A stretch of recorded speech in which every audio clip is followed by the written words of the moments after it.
All right, guys, welcome back to the channel. Welcome back to the stream. Welcome if you are new here. I appreciate you guys joining me today and waiting patiently, as always, for the intro to finish up. Hope everybody is ready for the topics that we have lined up today, which I'll let you know what they are soon. I think you have a pretty good idea with the title and thumbnail, though. Boss and Luna are below me right now, having some kind of territorial face-off. I think Boss won that one.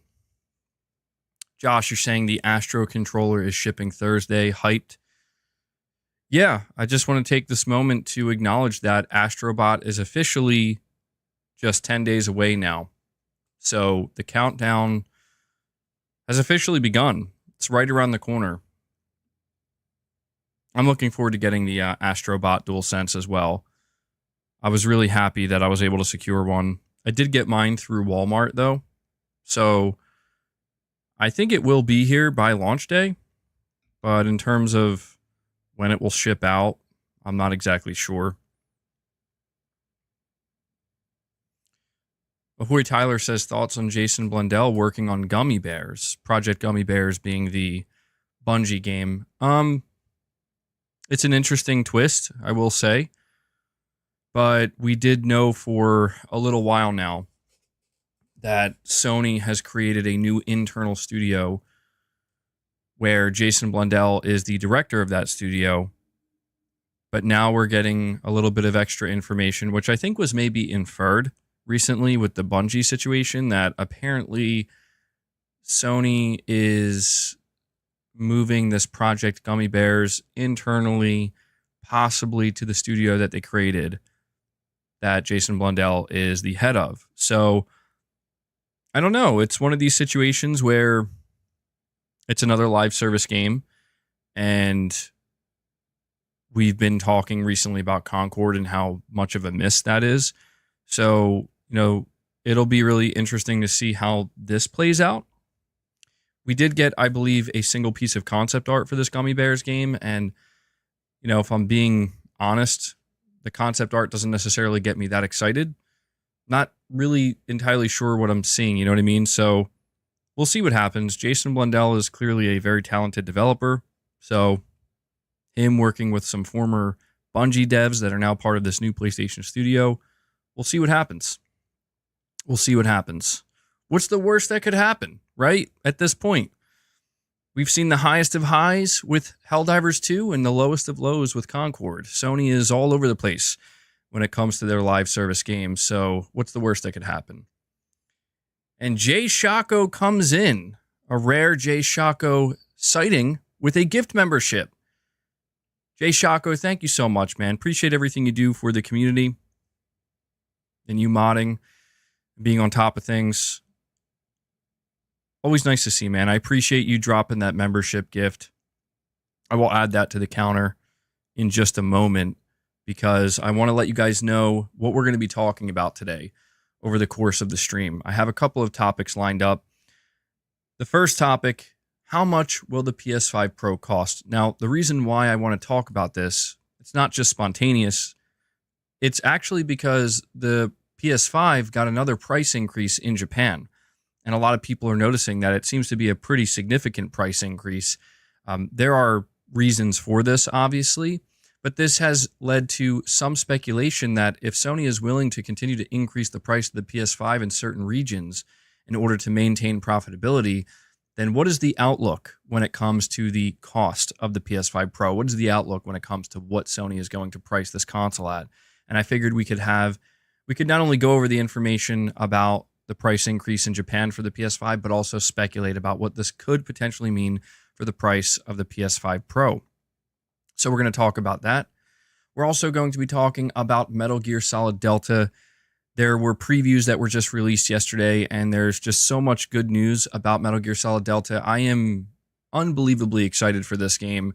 I honestly can't wait, and it's another excuse to talk thoroughly about this, but we have a bunch of new information.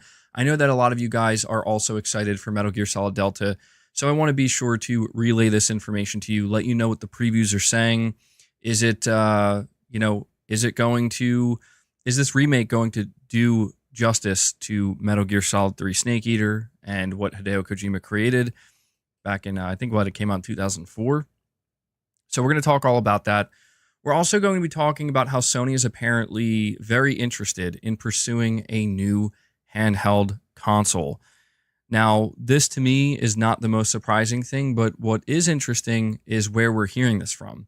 We're hearing this from industry insider Tom Henderson, who has a very good track record, specifically with PlayStation hardware. In fact, Tom Henderson has not missed when it comes to anything he has leaked this generation when it comes to PlayStation-related hardware. And he is letting everybody know that Sony is very much interested in pursuing a new handheld based off of the success of the PlayStation Portal specifically. Very interesting. PlayStation Portal seemed like it was going to be a flop prior to its launch, but it ended up surprising everybody and actually doing incredibly well. So well that Sony is now actually very much interested in making a new dedicated handheld. And we do have a bonus topic that, if time permits, we will go over that bonus topic as well. I don't tell you guys what the bonus topics are just in case we don't get around to them. But if we have time, we have a fourth bonus topic we'll discuss. But listen, before we dive into these topics, I do want to once again thank everybody for joining the stream, and also thank everybody who watches the streams later on. I know not everybody can catch them live. So if you're somebody who watches the streams later on and is still showing that support, just want to make sure you know I appreciate that. I want to ask you guys to please hit that like button. We're already almost at 75 likes, which is amazing to see. Hitting the like button lets me know you enjoy the content, and it helps with YouTube's algorithm. So let's see at this point if we can bump that up to 100 likes. I'd very much appreciate that. I want to let you guys know a couple of ways you can support the channel, the content, and the community directly. There are basically 4 ways in which you can do that. Number 1, become a channel member. By becoming a channel member, you gain access to exclusive perks like the Dual Sensibility podcast, which releases once a week. As of right now, exclusively for members. In the future, it will likely become early and ad-free for members. You also gain access to the Members Lounge. We will be doing a Members Lounge today. I owe you that. We have gone too long without doing a Members Lounge. So if you're a member, please look forward to that. You also get access to the member badges, as well as emojis. If you're already a member, the second way is you can consider gifting memberships. Jay Shako kicked us off today by gifting a membership. It helps tremendously. A lot of people are very thankful for those membership gifts, allowing them to have access temporarily to this exclusive content. The third way, drop a super chat like CypherPunk has done here. You can ask a question, give an opinion, make a statement, anything in between. It all helps tremendously. The fourth bonus way is a direct donation link pinned at the top of the chat. You can leave a message just like you would a super chat, but 100% of what you donate goes directly towards the content creator. So just a big thank you and a big shout out to everybody who supports this channel and community directly. We are fan funded, so if it wasn't for that support, simply wouldn't be possible to do this. Thank you guys so much. Cypherpunk with a super chat says, what reasons would a multi-billion-dollar company have to raise the price of a 4-year-old machine? Very simple, Cypherpunk. Profitability, profit margins. It is true that Sony is a multi-billion-dollar conglomerate, but they are also a business. And if there's something that everybody should understand at this point when it comes to the video game industry, is when we are talking about these platform holders, they are a business first and foremost. And they're going to conduct their business in a way that makes sense for them and their shareholders. And yes, greed is very much attached to that. It can only go so far, but it just simply comes down to the yen currently being very weak in Japan. I think weaker than it's ever been. And so Sony could continue to sell the PS5 at the price it's been in Japan. But if they do that, they're going to be selling it at a loss, and they don't want to do that. So it depends on how you view it, right? If you view it from a more business-oriented perspective, then it makes sense why they're doing it. If you view it from a more consumer perspective, which I think most people are, it just seems very annoying because it's like another price increase. Do we really need this? So it does suck, I think, no matter what. But considering what's happening in Japan with their economy, it's maybe not all too surprising. But when we dive into this topic, the biggest thing for me comes down to how this is going to impact sales of the PS5 in Japan, because the PS5 has not been doing that great in Japan. It hasn't been doing like awful or anything, but I imagine that a price increase like the one we see here in Japan is going to maybe dissuade people even further in the Japanese market from considering buying a PlayStation 5. And it just makes you wonder if Sony really cares that much at this point how well the PS5 sells in Japan, because we've seen Sony actually drop the price of the PS5 in other regions and other territories when they feel like they need a bit of a sales boost. And the fact that they're coming out and essentially increasing the price by, I believe it converts to $100. I'm going to read the article in just a moment. It tells me that maybe they're not as worried how it's going to sell in Japan. And that has led some people to speculate that maybe this is bad news for Sony in that specific region, because Nintendo is already dominant there. And as far as I'm aware, Nintendo didn't announce a price increase. Somebody correct me if I'm wrong on that. But yeah, CypherPunk, it just simply comes down to the same old when it comes to these companies. It's business as usual. And, it's not a good look anytime we see a price increase. But when we evaluate the picture as a whole, there's a reason why right now it's just relegated to Japan and not, an across the board or multi-regional price increase. We also have Sage Infinite, a member for 15 months. He says, is it possible we get Metal Gear Solid Delta, Death Stranding 2, and GTA 6 all next year? That's pretty insane for me personally. Actually, yes, it's highly likely that we do have a year, that being 2025, where we get Metal Gear Solid Delta, Death Stranding 2, and GTA 6. And man, I'm right there with you, Sage Infinite. That sounds almost too good to be true. I feel almost overwhelmed thinking about even just those 3 games, because what's crazy about that is those are just 3 games you mentioned. There are going to be way more games than just the 3 you mentioned here that are going to be dropping in 2025 across the board from all publishers, and maybe Sony as well. But those 3 alone, yeah, that would make 2025 an incredibly special year. Like, not trying to be facetious here, but it almost seems like, when you think about it, 2025 could be one of the greatest years in video game history. Not trying to overhype it, but I do want to say there was a rumor yesterday that came out that apparently Konami may actually be trying to launch Metal Gear Solid Delta this year in 2024, which would be very surprising because we're about to enter September and it's like the window is closing. They clearly want to market the game and they want to make sure people are aware of when it's coming out. But I mean, I'd be down for that. Sage Infinite, you're getting me hyped, man. You're getting me hyped. We have Waylark coming in with the super chat. Very much appreciated, Waylark. You're saying the quicker Microsoft kills Xbox, the quicker Sony can indefinitely increase their console prices. Oof, hopefully not, right? See, that's why I do want to see Microsoft continue to make hardware, because here's something that I think people, myself included sometimes, don't fully consider when we talk about the idea of Microsoft leaving the hardware space.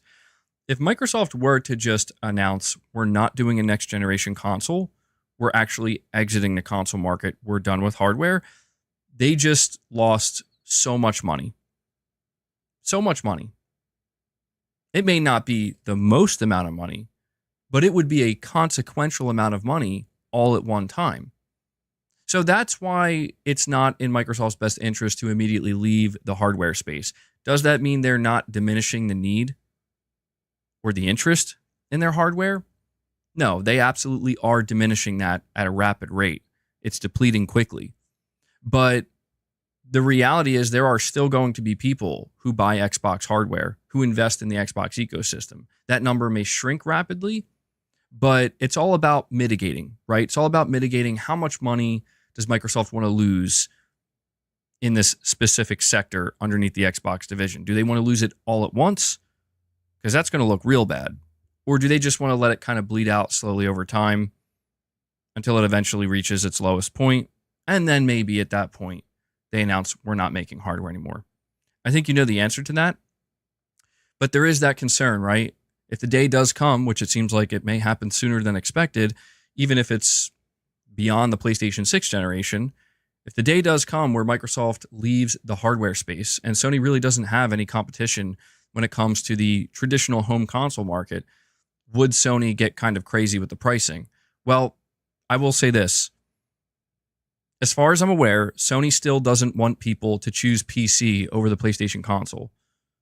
It seems like they're getting more comfortable with the idea that people will choose PC over the PlayStation console, no matter what. But it seems like they want to kind of avoid that. And so their hardware is still a priority. It would be very dumb, frankly, of Sony to take advantage of their position by inflating the price of the PS6, I guess, is what we would be considering right now, and any future PlayStation hardware, because if Sony were to become too greedy in that sense, at that point, they're just basically asking people to go to PC. You know, they will see a really intense, sharp drop in their console sales, and they will see people picking up PCs instead, because the more expensive a console becomes, the more appealing the PC starts to look. And that's one of the biggest things that has justified the console. I mean, there are many reasons why people buy consoles, but one of the biggest reasons I should say, is that, well, it's usually a little bit more affordable. You know? Usually I don't have to pay as much as I would, even if it's just a couple $100s. So if Sony were to ever come out with a $700-800 PlayStation console, I mean, good luck. Good luck selling that.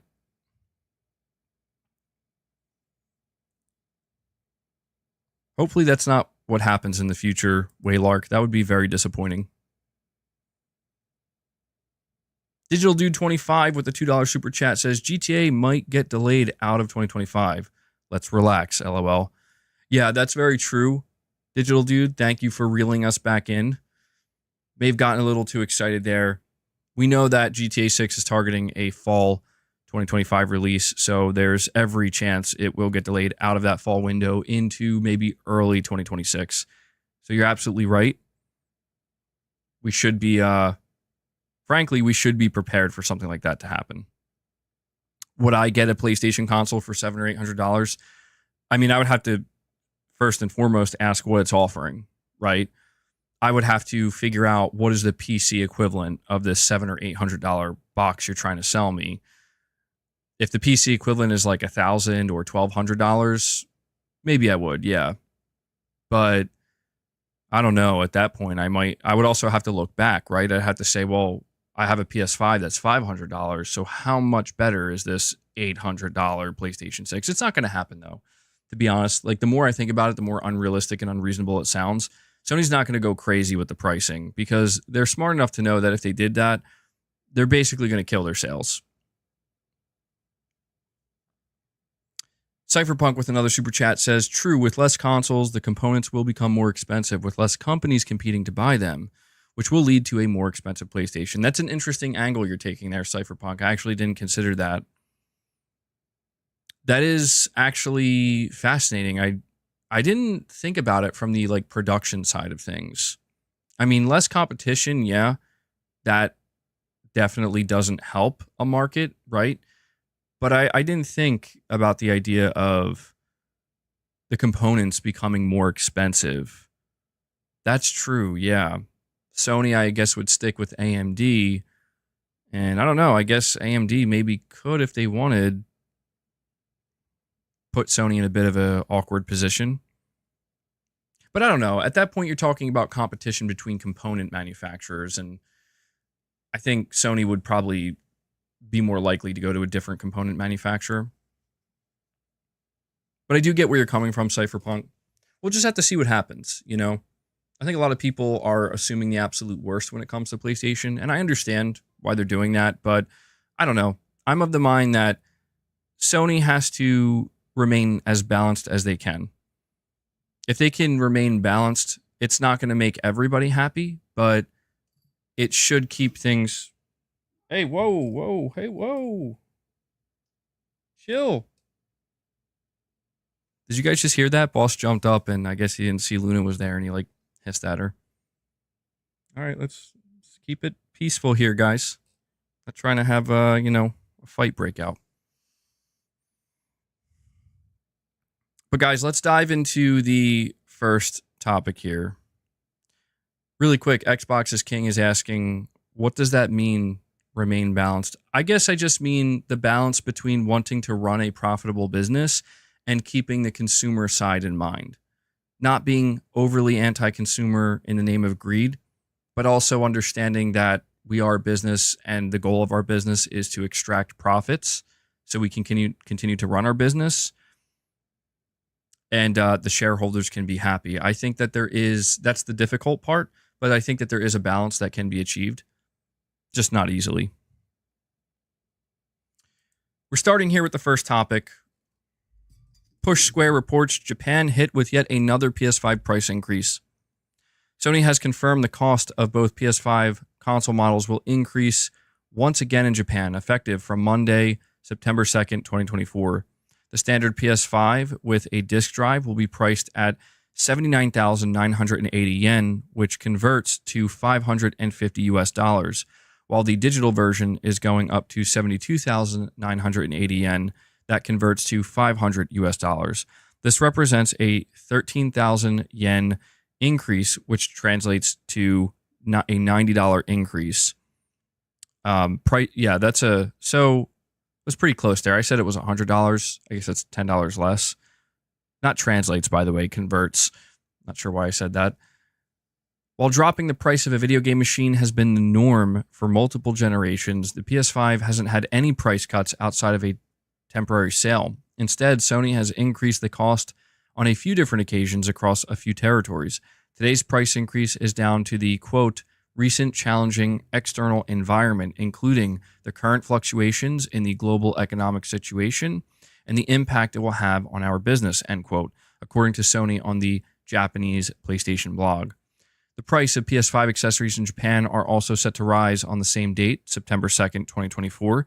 Depending on what color you get, a DualSense controller will cost either 11,480 yen or $79 or 11,980 yen, $82. The PlayStation Portal, Pulse Explorer earphones, and DualSense Edge controller will now cost 34,980 yen, which converts to $240, while the PSVR 2 increases to 89,980 yen, which is $620. Sony said, quote, we appreciate your understanding so that we can continue to provide our customers with the best gaming experiences and operate a stable business, end quote. It certainly doesn't seem like that PS5 price cut will happen anytime soon. So it says here at the very bottom of the article, having launched at 49,980 yen or $345 for the disc version and 39,980 yen, $275 for the digital edition, the two PS5 models have now risen in price by a total of $205 and $185 respectively since the generation began, which is quite wild to think about. It's crazy to think that the PS5 was actually being sold at a lesser price point when you convert to US dollars than pretty much all other regions, but now it's the inverse, right? Now the PS5 is being sold at the most expensive price points across all of these, in Japan, but across all territories, we've seen some minor price increases, but Japan is now, suffering the worst of it. But yeah, taking this into account, right? People, yeah, you do hate to see it, Capono. Absolutely. People are now wondering what this could potentially mean for the PlayStation 5 Pro. And this is why I wanted to ask this question, because when you look at the way Sony has handled the PlayStation 5 hardware this generation, it is absolutely true that it's been quite strange to see that there basically were no pricing decreases, right? Which have happened many times in the past. And I think a lot of people are not necessarily surprised considering the global economy and the state it's in right now. But it is still a little bit surprising, no matter which way you slice it, to go from every generation expecting multiple price cuts throughout that generation to now having this generation where there is no price cut. In fact, there have been some price increases. This definitely makes you wonder how expensive, how pricey the PlayStation 5 Pro is going to be, considering it's going to be the most powerful, capable console we've ever seen and on the market currently. Josh Z with a super chat says Nintendo has mastered this, in my opinion. They ask a lot of the consumer, but don't bend to shareholders and always stay transparent and consistent. Both Sony and Microsoft need to figure out how to do the same. I agree wholeheartedly, Josh. It seems that Nintendo is doing exactly what I said, right? They're balanced in their approach. I mean, Nintendo has gotten some flack for being somewhat anti-consumer in certain areas in the past.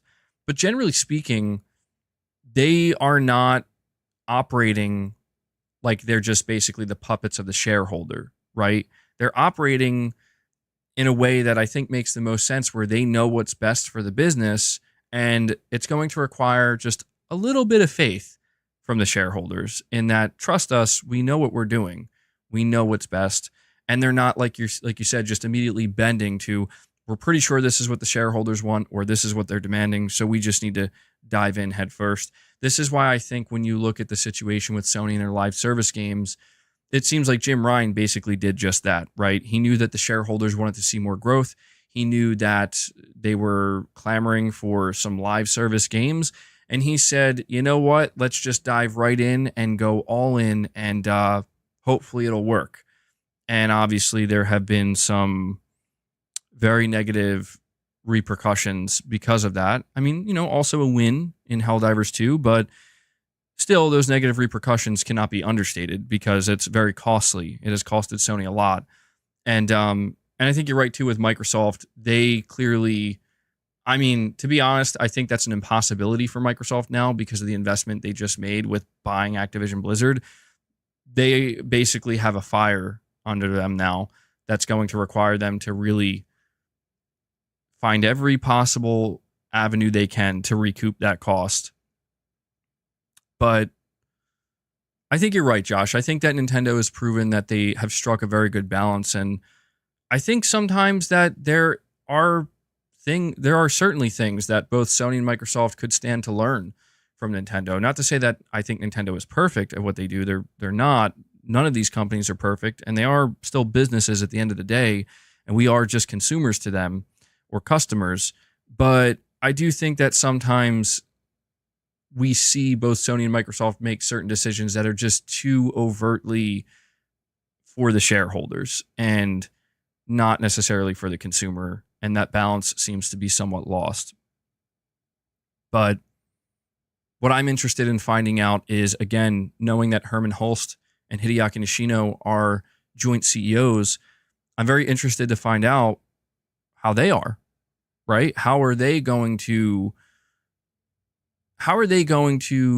proceed knowing that Jim Ryan essentially went all in with the live service and basically bent the knee to the shareholders almost immediately, and now basically they have to suffer the consequences for what he did. It'll be interesting. Unicorn Tomboy, you're saying, why is this topic relevant to us if this is only in Japan?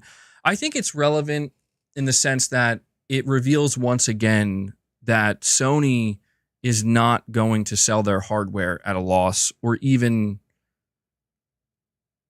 just to break even. It seems clear to me that Sony will continue to adjust prices for their hardware across all territories and all regions in order for that hardware to remain profitable. And so what this tells me when it comes to the PS5 Pro is that this PS5 Pro is not going to be a $500 console.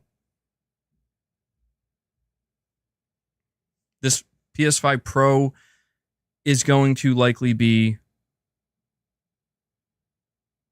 a $600 console. Now, could it be more than $600? I've seen people speculate this. I've seen people throw $700, even $800 out there. It's very unrealistic.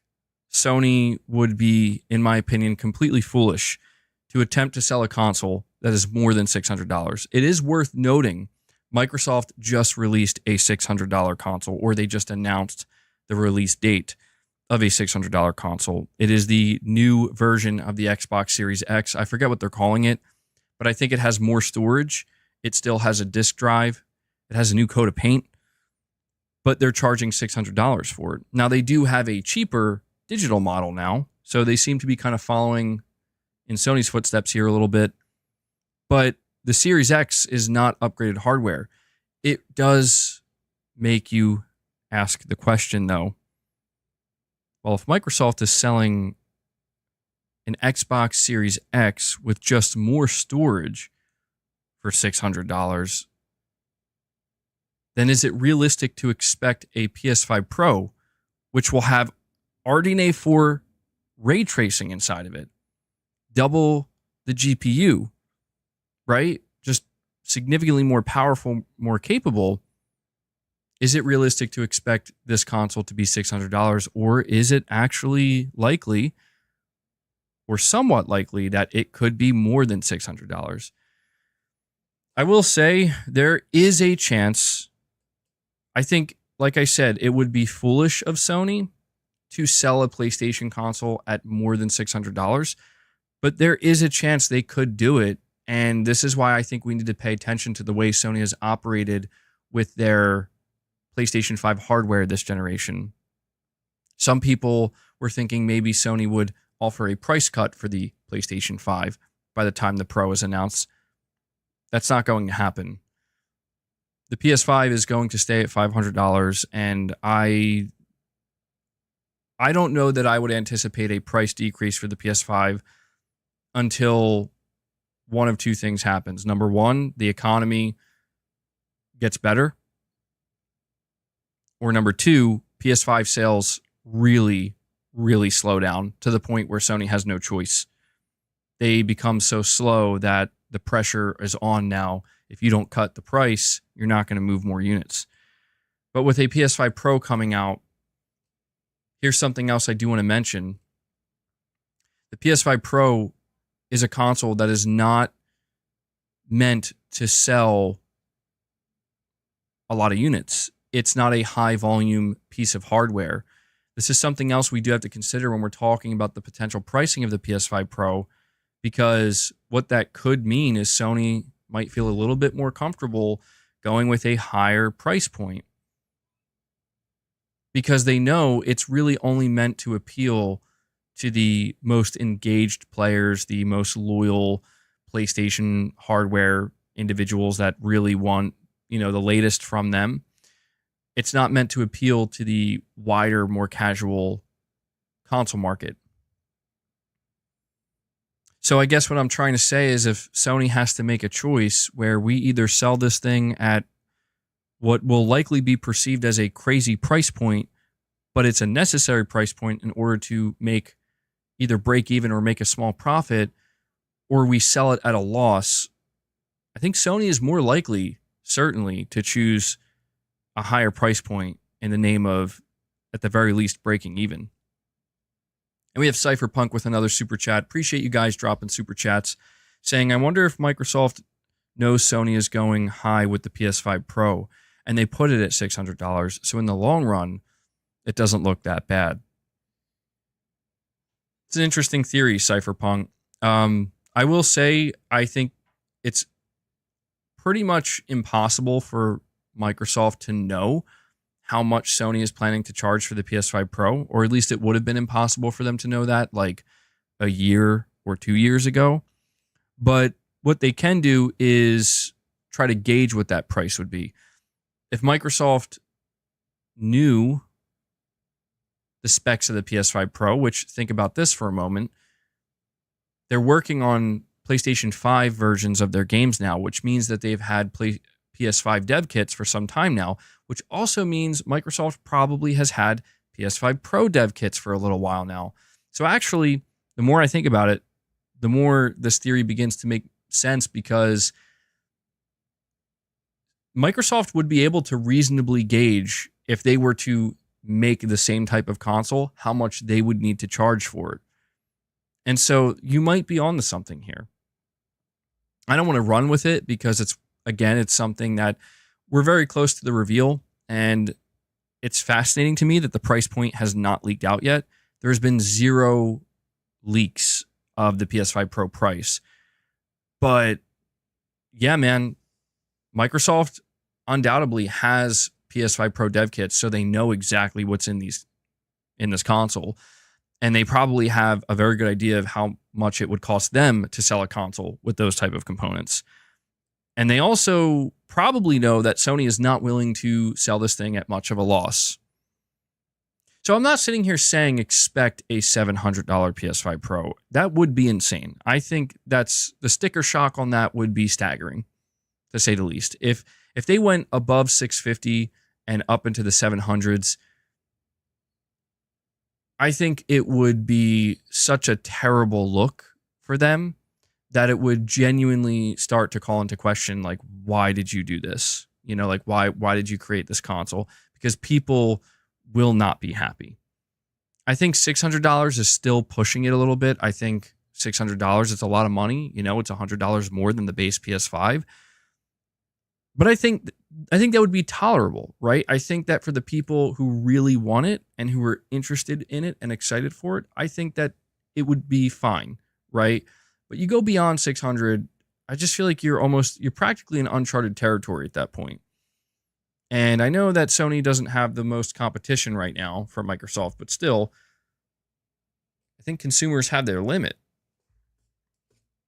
Because let's not forget that just as Sony says that we want to conduct our business so that we can remain profitable and be okay, well, you know, every consumer is being impacted by the economy as well and the economical woes, right? It's not like it's just exclusive to these corporations. If anything, it's affecting regular people like us a lot more than it's affecting these multi-billion, trillion-dollar businesses, right? I'm not worried about the rich getting richer, but, you know, that's the whole thing about, well, you know, that gets into the whole idea of capitalism, and I'm not diving into that, but it's just something that's worth considering, right? No matter how much Sony decides to charge for the PS5 Pro, I think it's safe to say it will be more expensive than the base PS5. I think it's safe to say that they will be thinking very carefully about breaking even or selling it at a slight profit. Look at what they did with the PSVR 2, right? PSVR 2, $550. That's not even a new console. That's a VR headset, and Sony was completely okay saying we're going to charge $50 more for this VR headset than our console costs. And, you know, I think we need to keep that in mind when we go into the PS5 Pro. It's just worth keeping it in mind, I think. CypherPunk again says companies that big always know. Yeah, I just think it's interesting to imagine that Microsoft doesn't know through like reconnaissance, right? Or through the grapevine. Microsoft knows because they literally have PS5 Pros in their offices. Like, to me, that's the funniest thing to think, and it's so crazy. But actually, if you think about it, that probably would have happened eventually no matter what, because you think about even just something like Call of Duty, even if Microsoft wasn't planning on going more multi-platform than they already are, even just something like Call of Duty, I think the expectation is that that will be PS5 Pro enhanced. I mean, I don't know if Black Ops 6 is going to be, but eventually, right? Future Call of Duties will be. So at some point in time, Microsoft would have gotten their hands. I think what's fascinating is the idea that Microsoft has had their hands on PS5 Pro dev kits for quite some time, right? Prior to its launch. And you do have to wonder how much that could have impacted their their pricing model on their new holiday lineup for their Xbox Series consoles. I mean, look, the PS5 is $500 right now. It's going to look very awkward for Sony if they roll out the Pro and it's more than $100 than the base PS5. It's going to look very awkward because another thing we do have to keep in mind, at least I'm trying to keep in mind, is that Sony is very much expecting a lot of PS5 Pro sales to be current PS5 owners upgrading. And so because of that, we do have to consider, like, the expectation is a lot of people who are going to buy this more expensive PlayStation 5 model already bought the base PS5 model for $500 to begin with. So I don't know if they're going to offer some kind of like trade-in program. That would be pretty cool. Some kind of upgrade program, I mean. But Capono, you're saying MBG assumes the worst. I don't know that I'm trying to assume the worst. I'm just trying to be realistic in understanding that this is absolutely not the time to expect things to be cheaper, to expect companies like Sony or Microsoft or any other company out there to not try to get as much money out of you that's within reason as they possibly can, because they are very much worried about their business and their bottom line, just like we're all worried about our bottom lines, our bank accounts and what's going on with our own personal financial situations during these times. These companies operate the same way, just on a much larger scale. So I'm just basically saying, when it comes to the PS5 Pro price point, that I do think a $600 price point makes the most sense and gives the PS5 Pro the best possible chance to find relative success. Anything beyond that is not as unrealistic as I would have imagined, but I do think it would greatly negatively impact the potential success of this console. We also have OK with a super chat saying $700 to $800. Welcome to Sony Corporate's new PlayStation era. Oh, man. I love the idea of an $800 PS5 Pro, though. That to me is the craziest price point. That, I mean, if that was true, like if Sony were to try to sell a PS5 Pro for $800, I mean, literally at that point, you should just be asking people to go to PC, because that console, that, I feel like $800 is outside the realm of what a console is supposed to be. You know what I mean? Like a console, even an upgraded version, is supposed to still be like the somewhat more affordable, more convenient option. And I feel like, the idea of a Pro being $300 more, it's like, I don't know about that. Even $700 would still be way pushing it. But I don't know, man. Sony has made it clear that they want to extract profit from their hardware. They've made that clear. I see that Mrs. MBG comes in and drops a 5-bomb for you guys. Mrs. MBG coming in, dropping some membership gifts. Good stuff, Mrs. MBG. Well, there you guys go. There you go. Dropping some 5s. Good stuff. So that brings us actually to, I forgot to update the one that Jay Shako gave us. W's in the chat for Mrs. MBG here. Let me update this and proceed with what we were saying. Oh, hold on.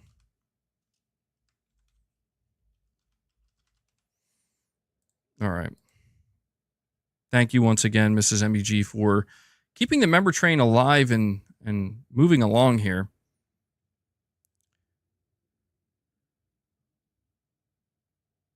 Okay, I hope you're wrong about that, by the way.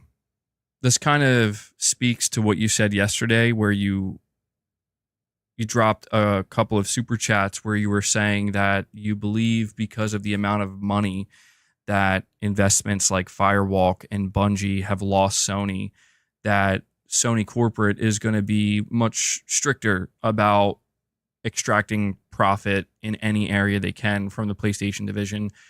And you might be right, okay?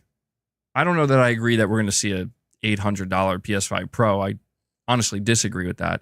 But the notion you're putting forth that they're going to maybe try to get more out now. Well, we're seeing it in Japan.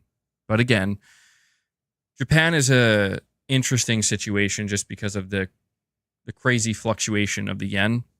So we'll see. We also have Sean Mitchell with a super chat, and he says, Oasis are reuniting, boys. The world is finally healing. Rock and roll. Hold on. Where did you hear this, Sean? I do like Oasis. I didn't hear anything about this. How long do you think it'll last? I know that there's like a crazy feud between the brothers, or there was for like a very, very long time. Do you think it'll last, or do you think that it'll maybe be a thing for like a year? Just one tour. Okay. Wait, hold on. One concert or one tour? Because that's a big difference. One concert is like, okay. It's like a reunion. One tour. Okay. It was revealed today. Oh yeah, I didn't know about that. Yeah, I've always liked Oasis, man. They're amazing. They're only doing it in the UK at the moment.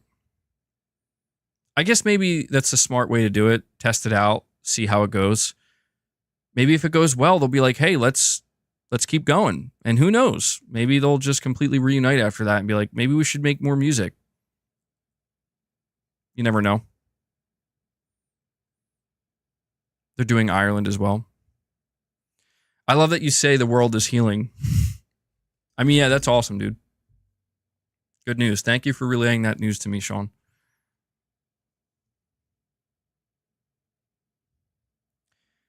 We have Ian.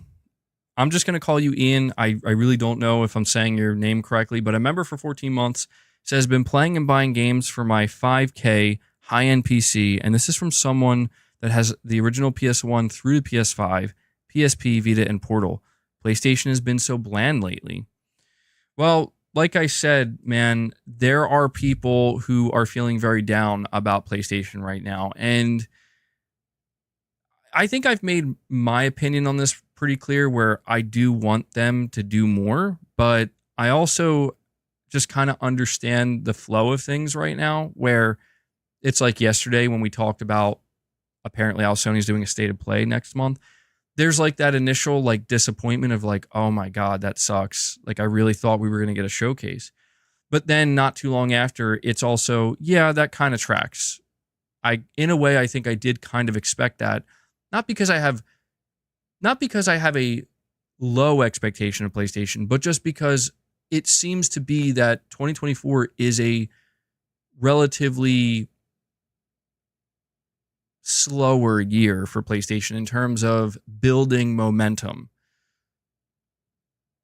I told you guys all throughout this year that while there is plenty to play and Sony's been doing a good job delivering, I think, and making sure that there's plenty to play, there's no denying that the momentum itself has slowed down, and they have not done that much to try to really build it back up. And I think there are a myriad of reasons for that. And so this idea that they're just going to kind of flow into the PS5 Pro announcement alongside Death Stranding 2, alongside a state of play, makes a lot of sense at this point. But I don't know, man. I have to say, I don't know if I agree about it being bland, right? Like everybody, it is subjective. It depends on who you're talking to. But if you're talking to me and you ask me, like, do you think PlayStation's bland right now, or has it been bland? I don't feel that way. You know, Black Myth Wukong just came out, but I'm going to be playing Astrobot in like 10 days. I'm probably going to be playing the casting of Frank Stone. I'm actually looking forward to that. You know, we have Warhammer coming out. Until Dawn's still coming out. I mean, there's still quite a bit, and there's obviously games I'm missing and not mentioning, but But I just think it really comes down to, again, the individual. What type of games are you looking forward to? What type of games speak to you versus what's on offer? None of those are exclusives. Astrobot is PlayStation 5 exclusive. Until Dawn is a console exclusive. Oh, there's Silent Hill 2 as well. That's a console exclusive. But I don't just play my PS5 for exclusives. Exclusives do matter, certainly, but that's not the only reason I play my PS5.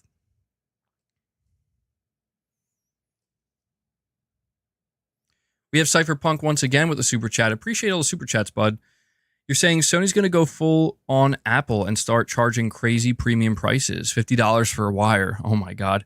$200 for a plastic stand in the future to stand it up, LOL. No.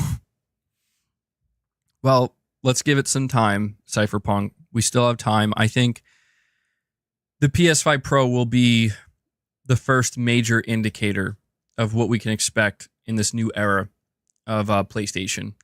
I absolutely believe that. I don't know that I'm going to assume the absolute worst and assume that, oh, Sony is going to go full on Apple and start charging $50 for a wire. Some people feel like they've already kind of went the Apple direction where they do charge a premium for certain things. But, could it get worse? It could, but I don't want to jump to any conclusions yet. I got to see I got to see the price point that Sony announces the PS5 Pro at, and then I think we'll be able to gauge much better from that point what to expect going forward. But quite a few of the products that they've already released, I would say, are premium. Like the DualSense Edge is $200, That's not cheap, but it's sold well enough. So I think there's clearly a market, but time will tell, CypherPunk. We have Brad Beck, a member for 11 months. He says, I think they were going to lower the cost of the base model and make the Pro the price of the original that it used to be, like they did with the PS4 Pro. Inflation, though.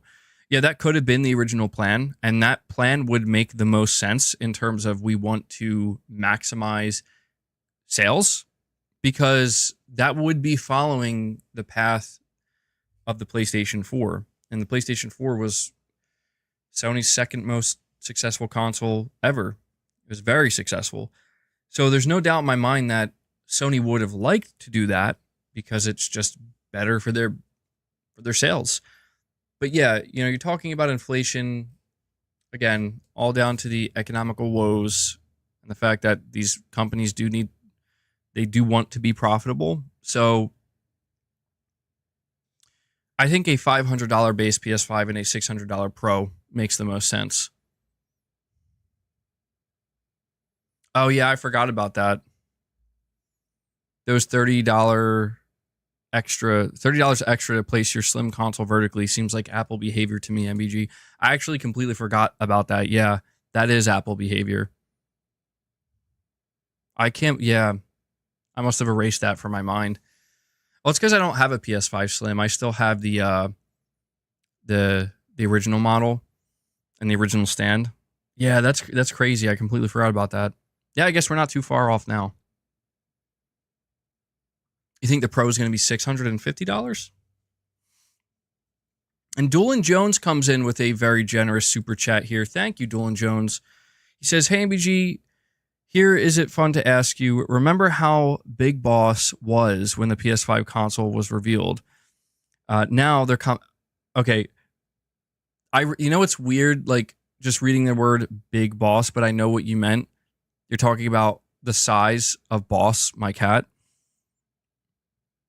It's funny. I have a picture that comes up sometimes on the TV in the living room of it. It was 2020. It was right around the launch of the PS5, and there's a picture of Mrs. MBG holding Boss, and it pops up sometimes. And I'm like, oh wow, he looks so small. You're saying, continuing on here, now they're coming out with the PS5 Pro later this year, and Boss is getting even bigger. Can we get a PS5 Pro that's as big as Boss? I think we will. Yeah, I see what you're going for, Doolin Jones. I see what you're going for. Basically, matching the size of the PlayStation consoles. Well, I think the real question is if the PS5 Pro is going to be bigger than the base model, like we talked about, because I still have the base model PS5, and I would say Boss is about the same size. Boss is about the size of the base model PS5. So if the Pro is actually going to be bigger, I don't know. I'll have to do some measurements. Maybe that's what I'll do. When I do eventually get the PS5 Pro and I have it in my hands, I'll put it side by side up to Boss. We'll see how it stacks up. PS5 Pro Boss Edition. Yeah. Mrs. MBG saying Bossy wants snacks. Luna 2. Yeah, they always want snacks.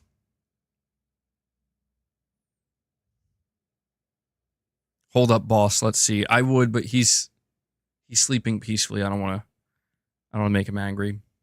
But Doolin Jones, I appreciate the generous super chat, man. We'll have to see. We'll see how big the PS5 Pro is. I'll tell you what, if the PS5 Pro ends up being bigger than the base PS5, people are going to have to get new entertainment centers. A lot of people can't even fit,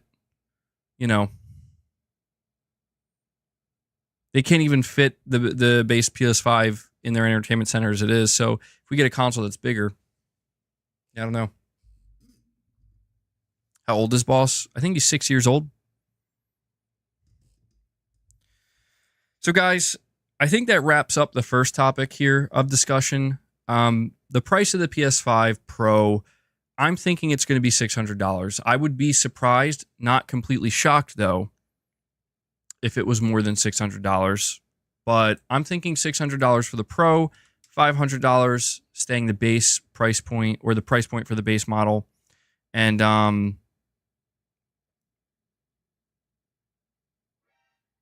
yeah. Oh, we have a direct donation here from Titus. Let me bring this up here. Very much appreciate that, buddy. Titus here with a direct donation says, "Hey, MBG, so the disc PS5 costs $500 in the US and not $550. I'm asking because in Europe, the disc PS5 costs 550 euros and the digital PS5 costs 450 euros. Yeah, in the US, that's actually interesting. I seem to have glossed over the fact that in Japan, the USD equivalent is $550. And you're saying it's 550 euros in Europe for the disc model. Yeah, in the US, it's actually just $500. It's 500. Not, I think for the digital model, though, let me go double check. I want to double check.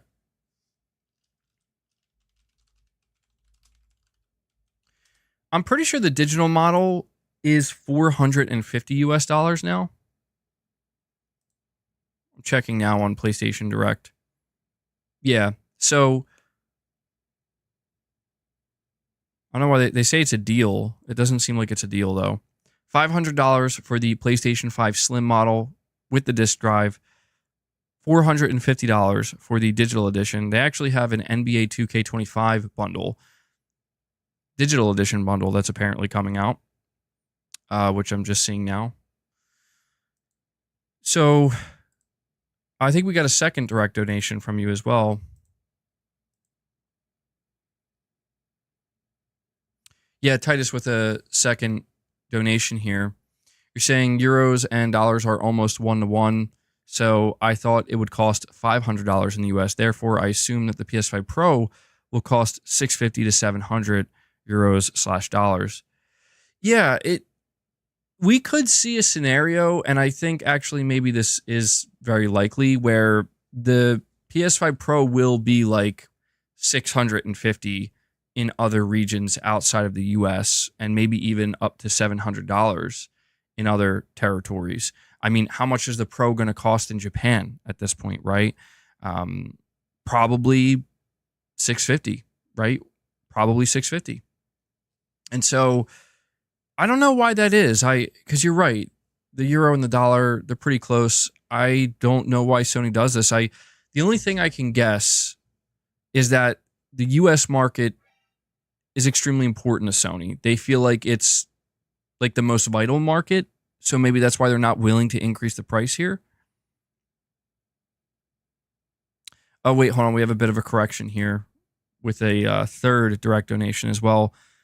You're saying I meant $550 in my second message. Okay. Okay, yeah. That makes sense now. You're saying I thought it would cost $550 in the US. Well, yeah. I appreciate you letting me know, Titus, and I appreciate the direct donations. I think it's just the fact that Sony views the US as the single most important market, where they just seem like they're not willing to increase the price of the PS5 beyond $500 in the US for fear that they could end up starting to lose sales in their most important market. I think Europe is very important, but I think Europe is like right behind the US in terms of importance, right? Or how vital a specific market is. I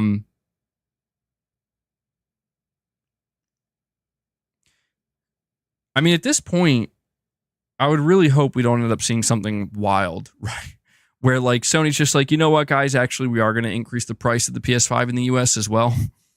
So that means, that would be quite shocking. I don't think they're going to do that. But I think that's basically what it comes down to, Titus, to answer your question. I think in like Europe, the PS5 Pro, if it's going to be $600 US, then I think in Europe it's going to be 650 euros. And, in Japan, it's going to be the equivalent of $650 as well. I don't know why exactly Sony does this. I think that they have a method to their madness, I guess. But we will see, Titus. We will see. The PS5 Pro reveal is right around the corner. And I just hope it's not a letdown. The thing I'm most afraid of when it comes to Sony revealing the PS5 Pro, not to fearmonger, but just, again, being realistic in my assessment, I'm afraid that Sony is going to have a very underwhelming software presentation for the PS5 Pro and then announce a $600 price point for this console. That, to me, is my biggest concern. I hope I'm wrong. I want to be wrong. I want to be completely wrong. But, hearing that they're doing a state of play in September, not a showcase, that automatically makes people on the software front feel a little bit more deflated. So it's like, it's a $600 console. I don't know, man. I just feel like logic dictates if you're going to sell a new piece of hardware, a more expensive piece of hardware, you have to have a good amount of software to show on it, to get people to buy it, to convince them. I mean, of course, there are going to be people who buy the PS5 Pro no matter what. I'm one of those people. I want the Pro. But I don't think there's that many of those people. I don't think that there's enough to make it successful out of the gate, frankly. I think that Sony has to have a decent push software-wise in order to sell people, again, a potentially $600 PS5 Pro or more than that in other territories. And we have the Chemical King here, member for 8 months. He says, Xbox gangsters rise up. It's time to fight the PlayStation wanksters. We have the Chemical King coming in trying to dethrone Rich Rod and show them our 30 FPS games are better. Wait till they see the Xbox 720, 420, 362. I like that name. I like the idea of the next Xbox being the Xbox 720, 420, 362. I love that the 420 is just thrown in there. Chemical King, I don't know. I will say the difference I'm noticing between the Chemical King and Rich Rod's messages here is the Chemical King's lacks violence, which is nice to see. He's just basically saying we'll rise up with our 30 FPS games. But I don't know. You guys be the judge. Who did it better? Dan, we did see that. I addressed that at the very beginning of the stream. It's his alt account. Oh, yeah, it might be. I feel like that would be unlikely, though. Rich Rod having an alt account. I feel like he wants people to know. He wants people to know.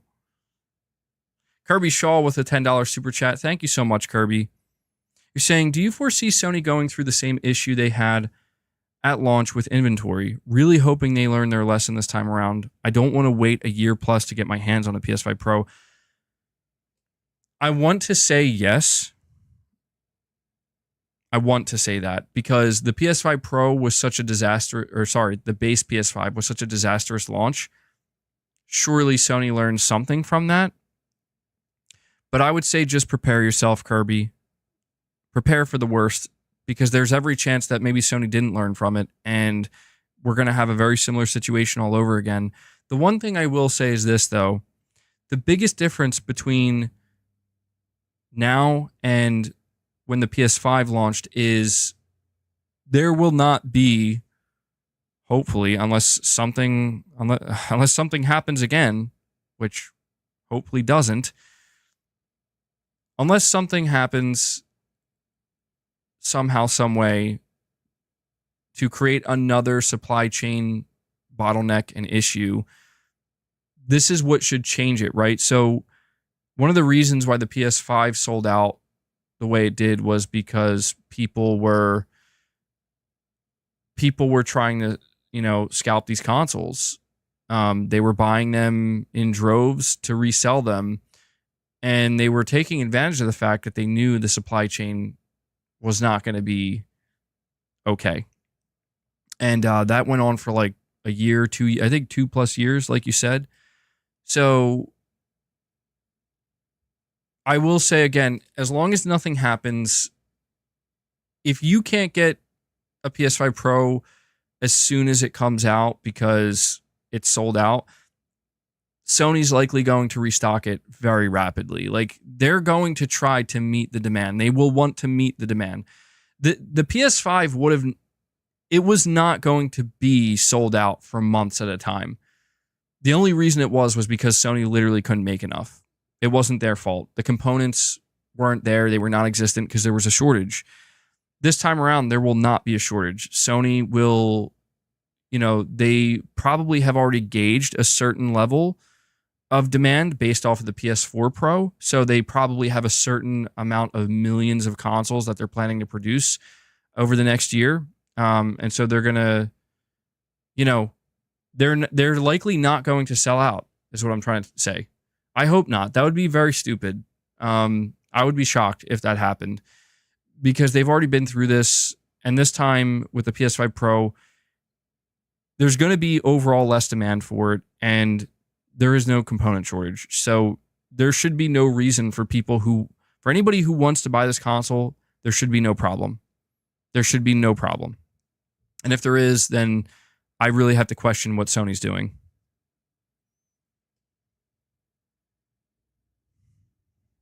Yeah, the fact that it's an optional console, what you really should be worried about, Kirby, is the PlayStation 6.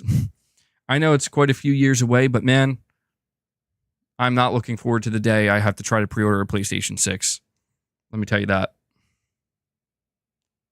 You're saying it's not Sony, it's bots and scalpers. I understand that, but that's where I feel like I'd be able to anticipate that this time around. And Sony should also be able to give them a big FU, Well, I guess technically they wouldn't be able to if they don't open the consoles, but it's like, I don't know. It all comes down to the demand. That's all. I'm just under the assumption that the demand for the PS5 Pro will not be as high as the demand was for the PS5. That seems impossible to me. It can't be anywhere close. The PS5 was, that was, I've never seen anything quite like it, but the circumstances were extremely unique.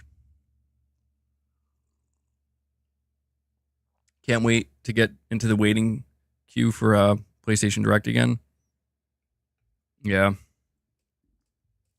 Jerry A with a super chat says PS5 Pro, $650 with up to 4 times performance increase above the PS4 for select games and 1 terabyte of space. That sounds pretty good to me, man. That sounds pretty good to me. I would pay $650 for that. I'm looking forward to seeing the games that Sony has to show for the PS5 Pro, because we're so focused on the price, and I think the price looks significantly better or worse depending on what Sony shows. You think the Pro needs 2 terabytes? Not going to happen. No, the Pro will not ship with more than 1 terabyte. It would cost too much. You want to talk about Sony? Hold on, you're saying 2 terabytes confirmed? Whoa, hold on now. Where are we hearing this? Moore's Law leaked it today? Really? Okay, that makes me think this thing is going to be more expensive.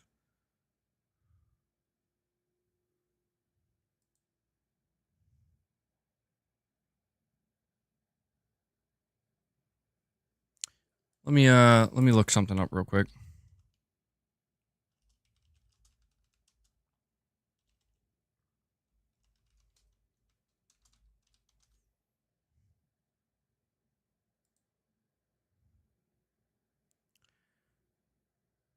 So,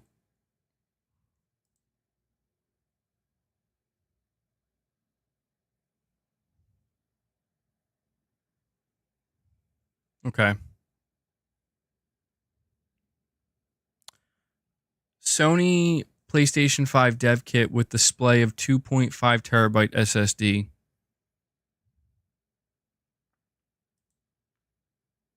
Are we sure that the 2 terabytes is not just for the dev kits? Did he confirm if this is for the retail version of the PS5 Pro? Because if I'm not mistaken, the dev kits have more memory or more storage than the retail models. The reason why I'm saying this is just what I read. I read an article from 2022 from comicbook.com where there was a PlayStation 5 dev kit spotted with 2.5 terabytes of storage. The reason why I question 2 terabytes inside the Pro is because, dude, that's going to... I don't know how Sony would sell that for $600.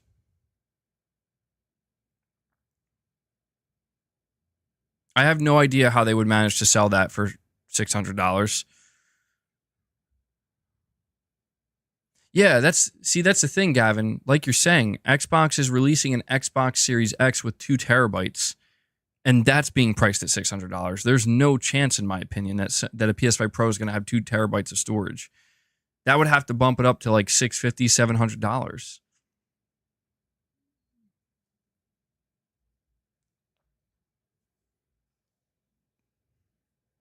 He said he saw a PS5 Pro dev kit with 2 terabytes of storage. That's all. Okay. All right. Yeah. I'm going to say there's no chance the Pro console ships retail with 2 terabytes. No chance. Because there's just no way Sony would be able to realistically come out and be like, here's a GPU, like twice the amount of GPU power. You know, we have components that feature RDNA 4 technology for 4 times the ray tracing. There's no way they're going to be able to offer stuff like that. And then also, here's 2 terabytes of storage, only $600. I mean, they could do it, but I think they would be selling it at a bit of a loss at that point. And like we said, I don't think Sony wants to do that. I think they want to avoid that at all costs. It'd be amazing, though. If they did offer the PS5 Pro for $600 and it came with 2 terabytes of storage, that'd be awesome. But I'm thinking that's just for the dev kit. I'm assuming you'll be able to upgrade storage inside the PS5 Pro the exact same way you do on the PS5 now.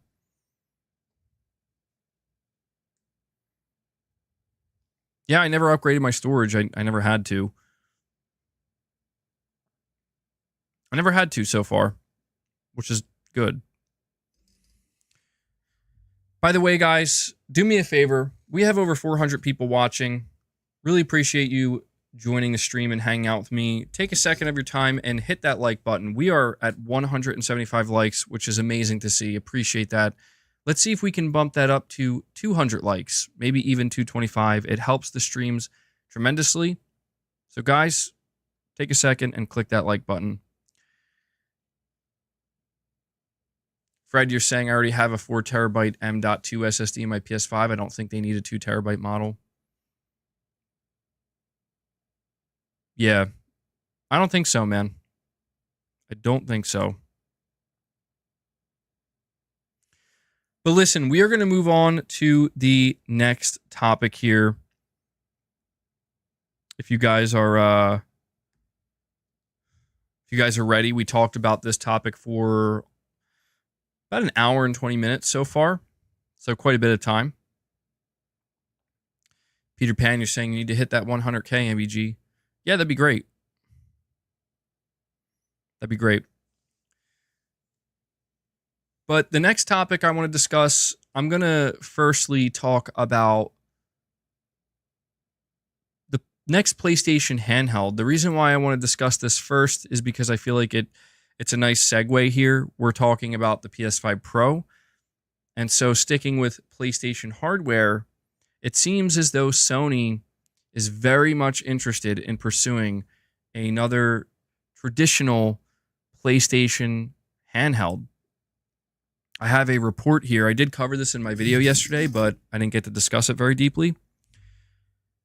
Push Square's saying here, Sony is allegedly keeping a close eye on the handheld market following the surprise success of the PlayStation Portal.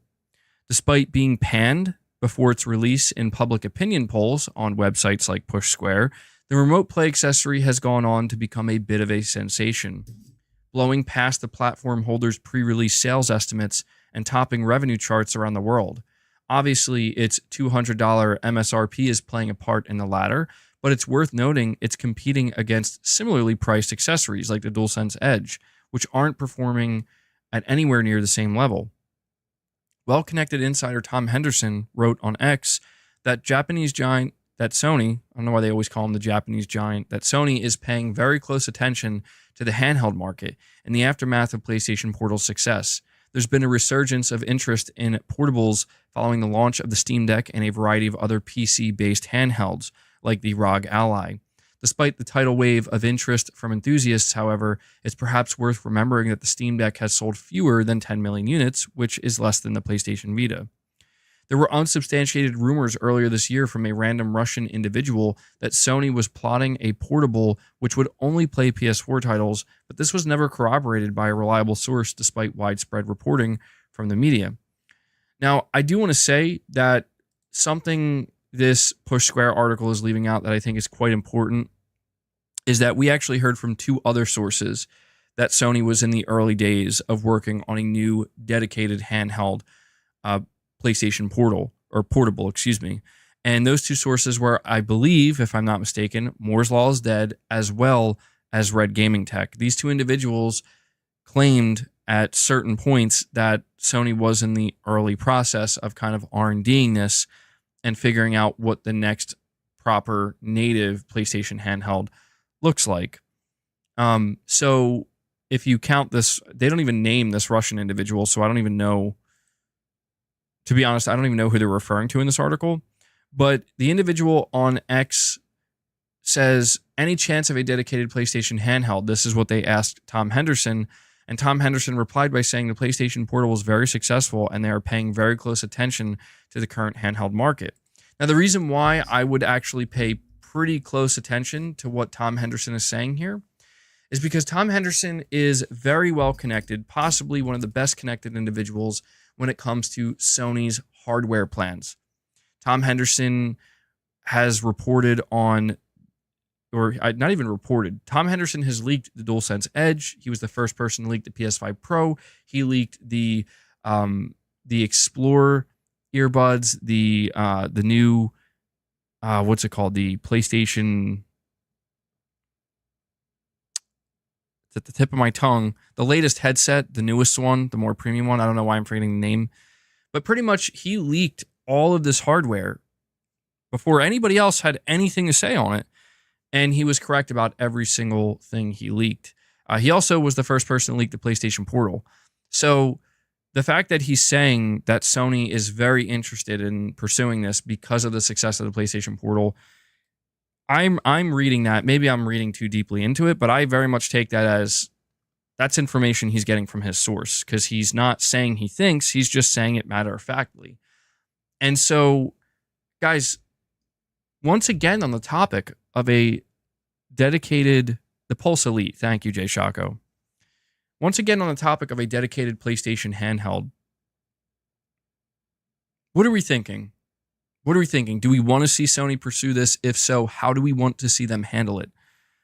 What do you want to see when it comes to a new PlayStation handheld in terms of, do you want it to be native as in it's going to have its own games developed for it? Or do you want to see it connected and tethered to, the PlayStation home console where it is a native handheld, but it's kind of unified with, I guess I'll say the PlayStation 5, but maybe if this is something that comes much later during like the PlayStation 6, it's maybe tethered to that. Not like the Switch, not where it's a hybrid, but again, it's kind of like a family of devices. How would you want to see Sony tackle this? Why not both?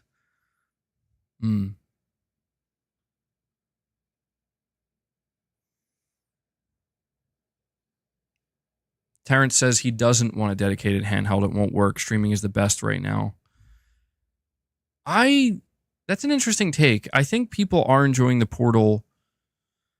I would like to see a dedicated handheld from Sony, though, but I think that they just have to be careful the way that they handle it. And this is where I honestly start to think about the PlayStation 6. We've had this conversation before, but as we start to see more of these rumors pop up and we get closer to it, I can't help but wonder if, like, Sony is planning to create, like, a family of devices for the PlayStation 6 where at launch, yeah, we have the PlayStation 6 home console, but there's also a new dedicated handheld that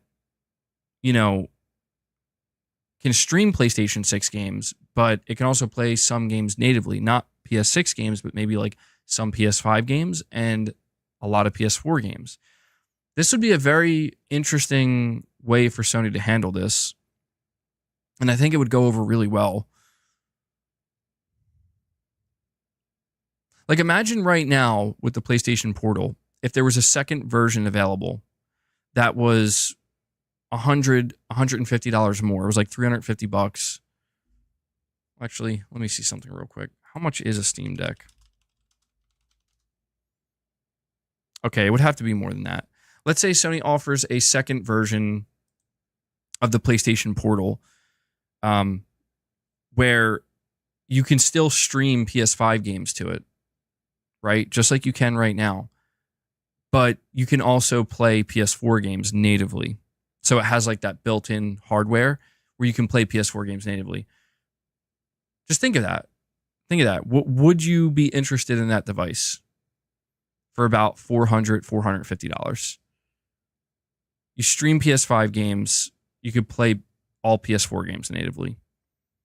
Or in the future, when the PlayStation 6 is out, again, stream PS6 games, you can play PS5 and PS4 games natively. Most PS5 and 4 games. For like a $400, $500 device. Interesting, I'm seeing some people saying no. It would be an interesting proposition from Sony, I think.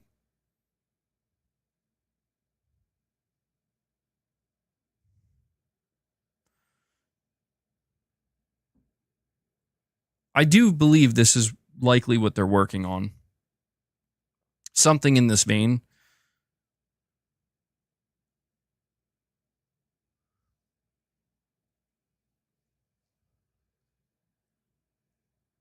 Not for you. I mean, there's no denying how surprising the PlayStation Portal has been, I would say. I think it's been quite surprising to see just how popular the PlayStation Portal has been, considering it is a device that you stream to. You can't play anything natively on this device, but it has sold so well for Sony. And it clearly just completely obliterated their internal expectations. I just can't help but wonder, where do they go from here? Yeah, I mean, it's true. The PS Portal is only $200. So if Sony were to go in the direction of making a follow-up that can play games natively, then yeah, it would definitely be much more expensive. This is where I'm thinking they could create a family of devices, a family of handhelds, where like there's a line of handhelds where it's just about streaming, just like the PlayStation Portal. You just stream games, and it's cheaper because of that. But there's a family of devices that actually are much more premium and expensive, but you can play a lot of games natively. I could see Sony handling it this way. There's also the idea of what Microsoft is planning to do. It's worth noting Microsoft is apparently planning on doing, they're planning on doing their own version of a handheld. And I think if Microsoft's getting involved in it, Nintendo's already there with the Switch. It's a no-brainer. Sony, I think, has no choice but to pursue this market.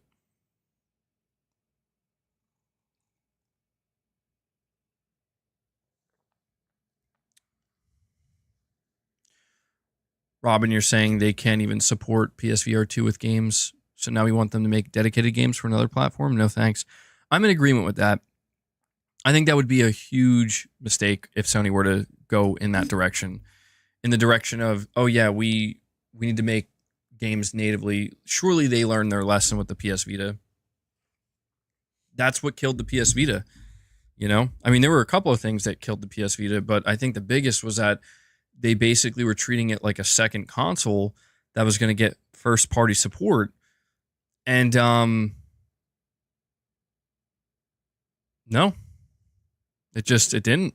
And Sony couldn't manage that. They couldn't keep up. They couldn't make first party, big AAA first party games for the PS4 and simultaneously task their studios with making big AAA games for the PlayStation Vita. And it's interesting. It seems like they made that mistake again with PSVR 2, where now they're struggling to make any VR games as well. So I think that no matter what, as they pursue any future handheld, they need it to be tethered to the PlayStation home console, in the sense that not the home console, it needs to be tethered to the same ecosystem, same storefront, same UI. It has to be unified in that sense, where if you buy this future PlayStation handheld for $400 or $350 and you can stream PS6 games and play PS5 and PS4 games, when you boot it up, you should have the same menu that you see on the PS5 or PS6 or whatever. And then you can just go in your library and it'll just let you know, like, these games you can download and play, these games you can only stream. I think that would be the best way to handle it. But I think a device like that's going to have to come later on. I don't think it's coming this generation. I think it's actually going to come next generation, because I think the technology needs to improve a bit. You have to think about battery life. You have to think about how much better handhelds will be in just the next 3 to 5 years compared to what we have out there now. This is an area where I think the tech is developing pretty quickly. It's improving very quickly. And so I think the longer Sony waits, the better it'll be for them. And that's why I think next generation is probably the best time for them to pursue another proper handheld, or a few different options, where one of those options will be something native, something premium, something where you can run games natively. I just think this idea of Sony going back to like the way they handled the PlayStation Portable and the way that they handled the PlayStation Vita, I think those days are over. I think that's kind of obvious. I think it's fairly obvious we're never going back to those days, for good reason. They had their own set of problems, but one of the things that's so interesting to me is the fact that the PlayStation PlayStation Portable, the original PSP, was so successful for Sony. I think that thing sold like over 80 million units. So it was like kind of shocking, I guess, to see that the PS Vita just kind of didn't do anywhere near as well.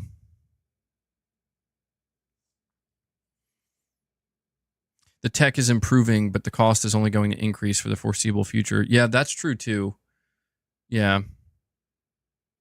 Yeah, I guess that's kind of the tough part, right? It's, again, finding that balance between offering something that feels compelling enough for people to feel like it's worth it, technologically speaking, but making sure that it's not going to break the bank. MBG, do you think we will lose backwards compatibility and it will be regulated to a Switch type model, or will we keep it with future PlayStation consoles? I don't think we're going to lose backwards compatibility. No. I think that Sony learned from the PS3 how big of a mistake it was to create such unique hardware that required unique coding, I guess, from the developers. And from the PS4 onwards, I think everything's going to be, it's always going to be backwards compatible. So like in the future, in the way future, eventually, when a PlayStation 7 releases, you will be able to play PS4 games on your PlayStation 7.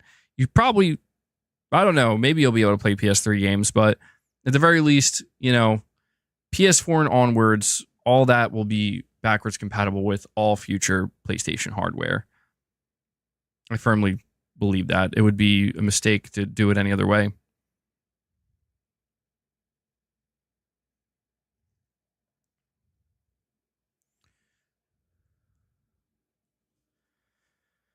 That's why the Switch is so popular. Lower outlay costs compared to Steam Deck, ROG Ally, etc. Carlos, yeah, I did see that. The PlayStation... Yeah, they made it so that there's like an app now on PC where you can fully customize the DualSense Edge. Again, man, everything Sony is doing in this area seems to indicate that at some point in time they're going to do a PlayStation launcher on PC. I don't know when, but they clearly are building up to that.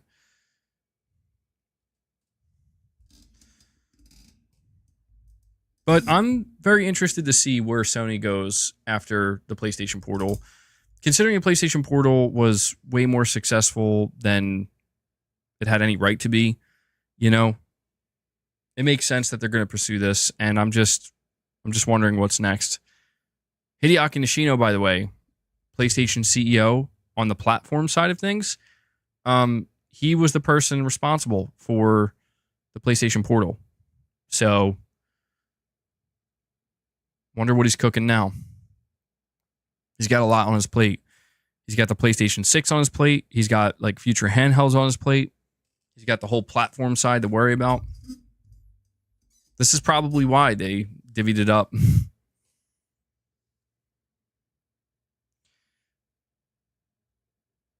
All right, guys. So we'll wrap that topic up. I don't want to go on too long with it just because, there's only so much to extract from it. But we're going to move on to the final topic, not including a potential bonus topic. I don't know if we're going to get to that bonus topic or not, because I do want to do a members lounge. But we are going to move on to the final topic, which talks all about Metal Gear Solid Delta.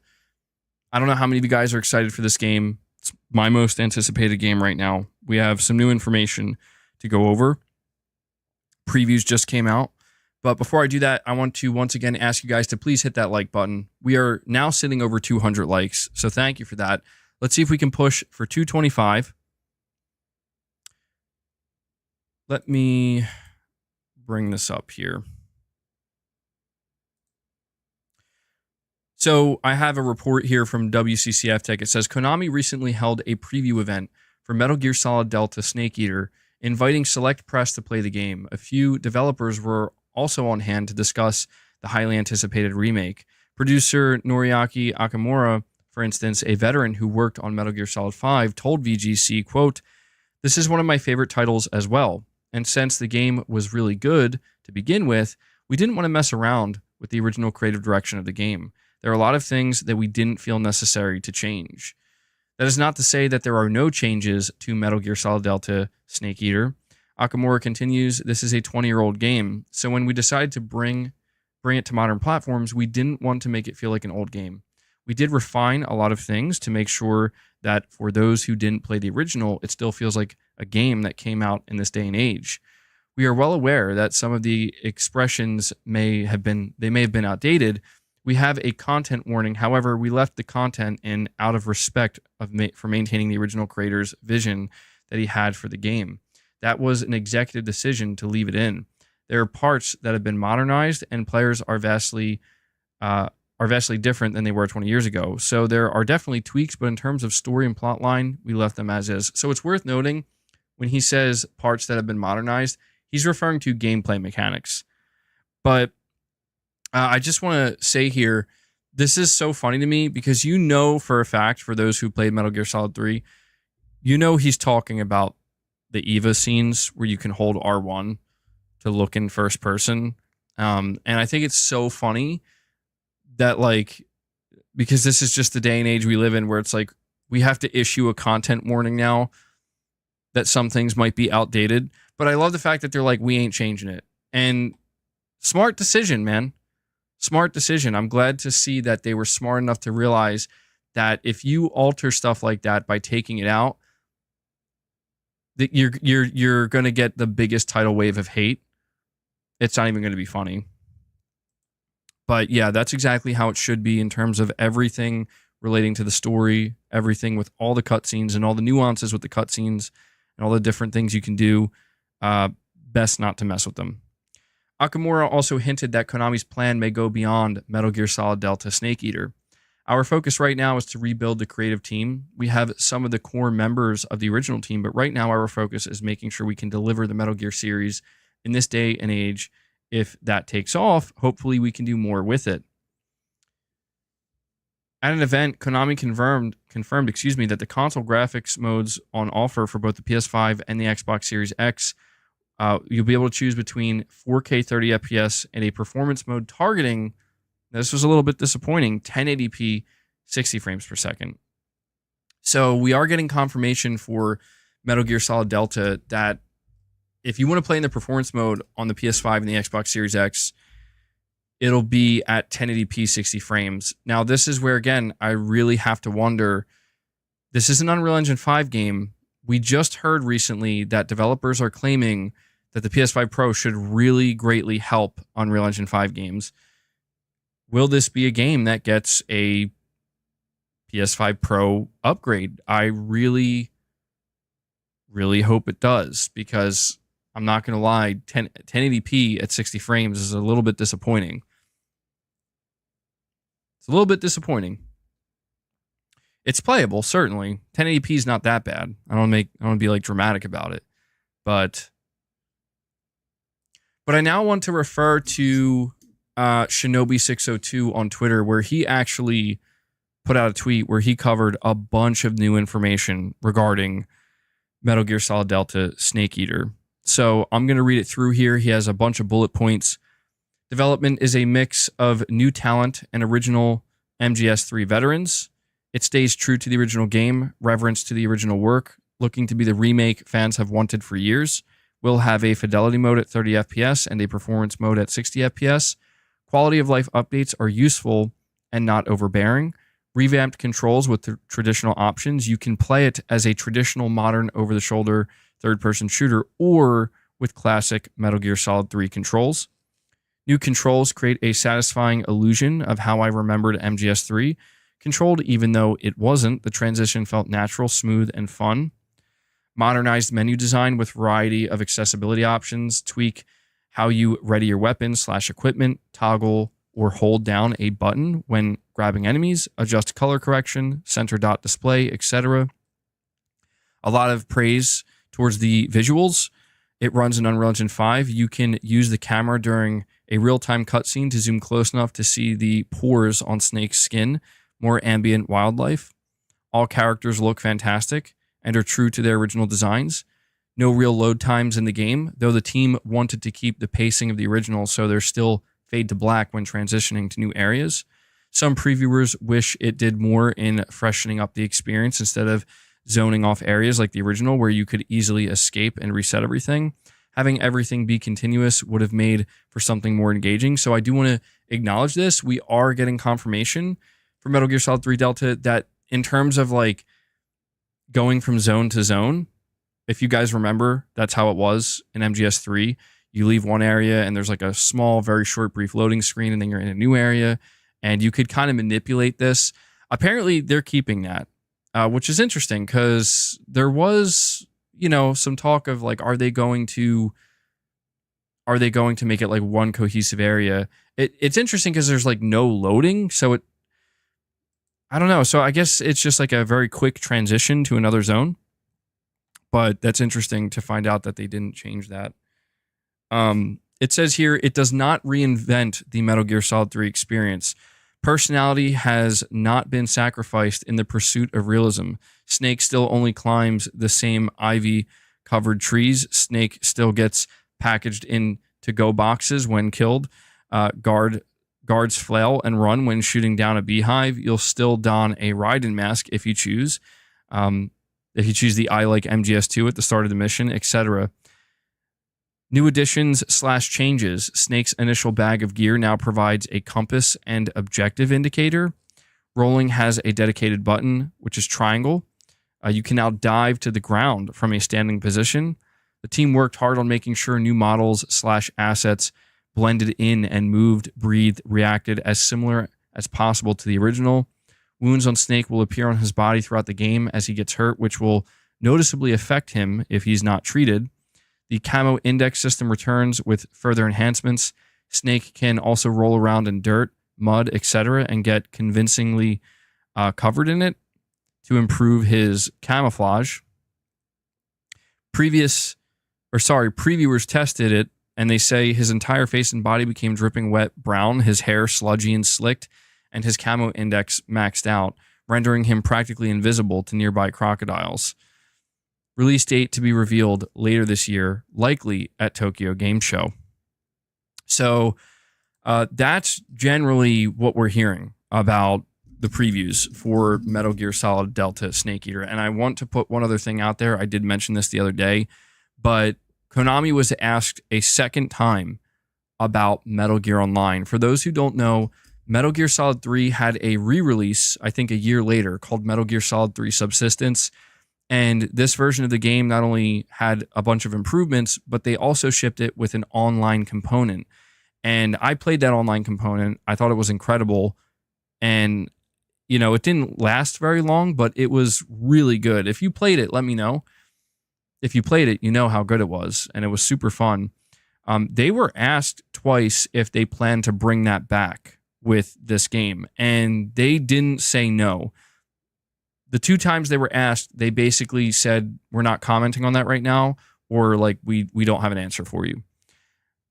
So very interesting that they are not willing to confirm they are not doing some type of Metal Gear Online component. But what's super interesting to me is this idea that if they were to later down the line, after they release Metal Gear Solid Delta Snake Eater, yeah, they could take this modernized control scheme, because that's the whole thing. Like, it's not outdated gameplay now; it's very much updated, and graphically it looks amazing. Like, I mean, it's quite conceivable, guys, that like they could just be remaking the online component. I mean, I'm not saying I'm holding my breath and assuming they're going to do that, but if you think about it, they have all that code.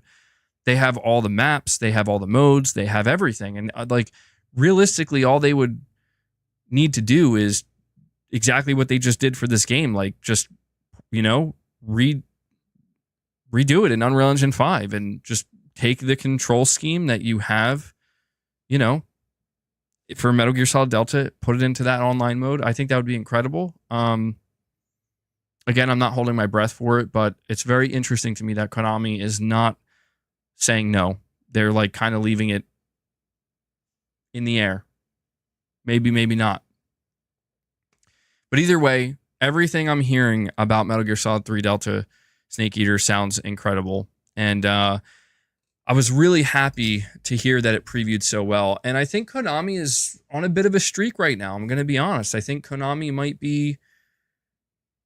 might be making a comeback. I don't know. Maybe it's too soon to tell, but Silent Hill 2 remake previews knock it out of the park.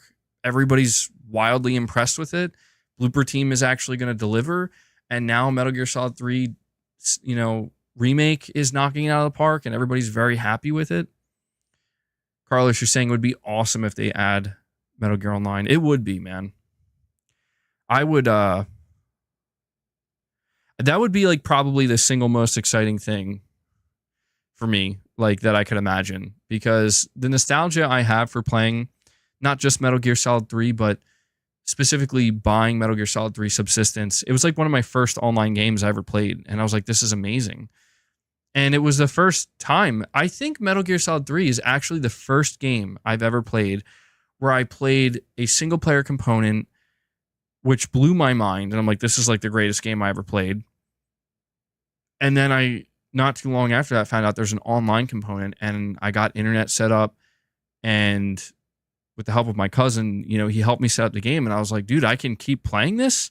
I can like take on other people. And I was like, this is kind of mind blowing. So there's a lot of nostalgia there for me for the entire package that was Metal Gear Solid 3 Subsistence.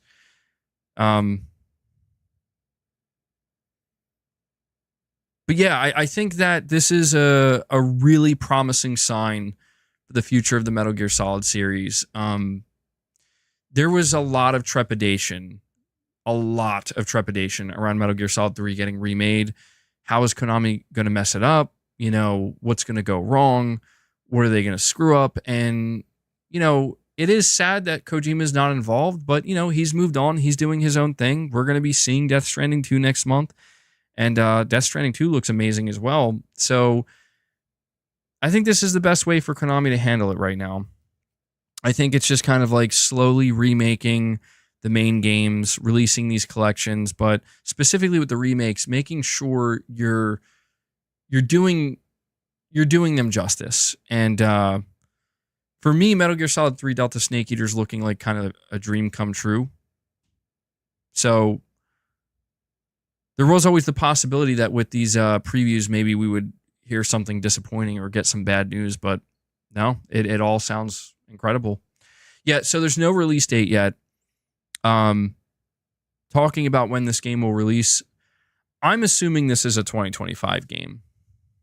I don't think this is a game that's coming out this year. If it were to come out this year, I'd be very surprised and caught off guard. I'd be very happy.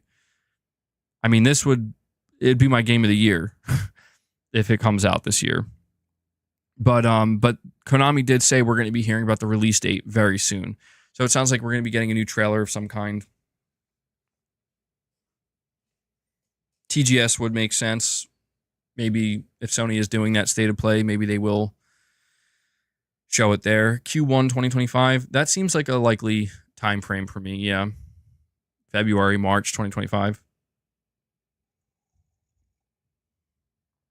I mean, look, it is possible they could announce a November release date in September, but I don't know. Not so sure. Didn't Metal Gear Online last for less than a year? I think it lasted longer than a year. I think it was a couple years, but yeah, Konami's had issues in the past where they've had to shut down multiple online components because they were still like learning the ropes. Like the gameplay itself was incredible, but in terms of like managing an online ecosystem, they just didn't really know what they were doing. But things have changed a lot since then. Fred, you're saying, I think Konami knows they left a bad taste in people's mouths, and I think they are trying to win trust by giving what people want. I agree, yeah. It seems that they are serious about reviving both Silent Hill and Metal Gear Solid. And, reviving Metal Gear Solid without Kojima is a monumental task, but this is why I think they're doing a good job, because it's like, all right, you have a very limited amount of options at your disposal when it comes to how you want to go about reviving the Metal Gear Solid series, especially after how poorly things ended between you and Hideo Kojima. But, when you consider those limited options, this is definitely the best option so far. Like for now. I don't know what they do after this, but yeah, I don't know, man. You're saying no to Metal Gear Online because the investors would want them to turn it into a games as a service model and it would destroy future development of any other Metal Gear Solid game.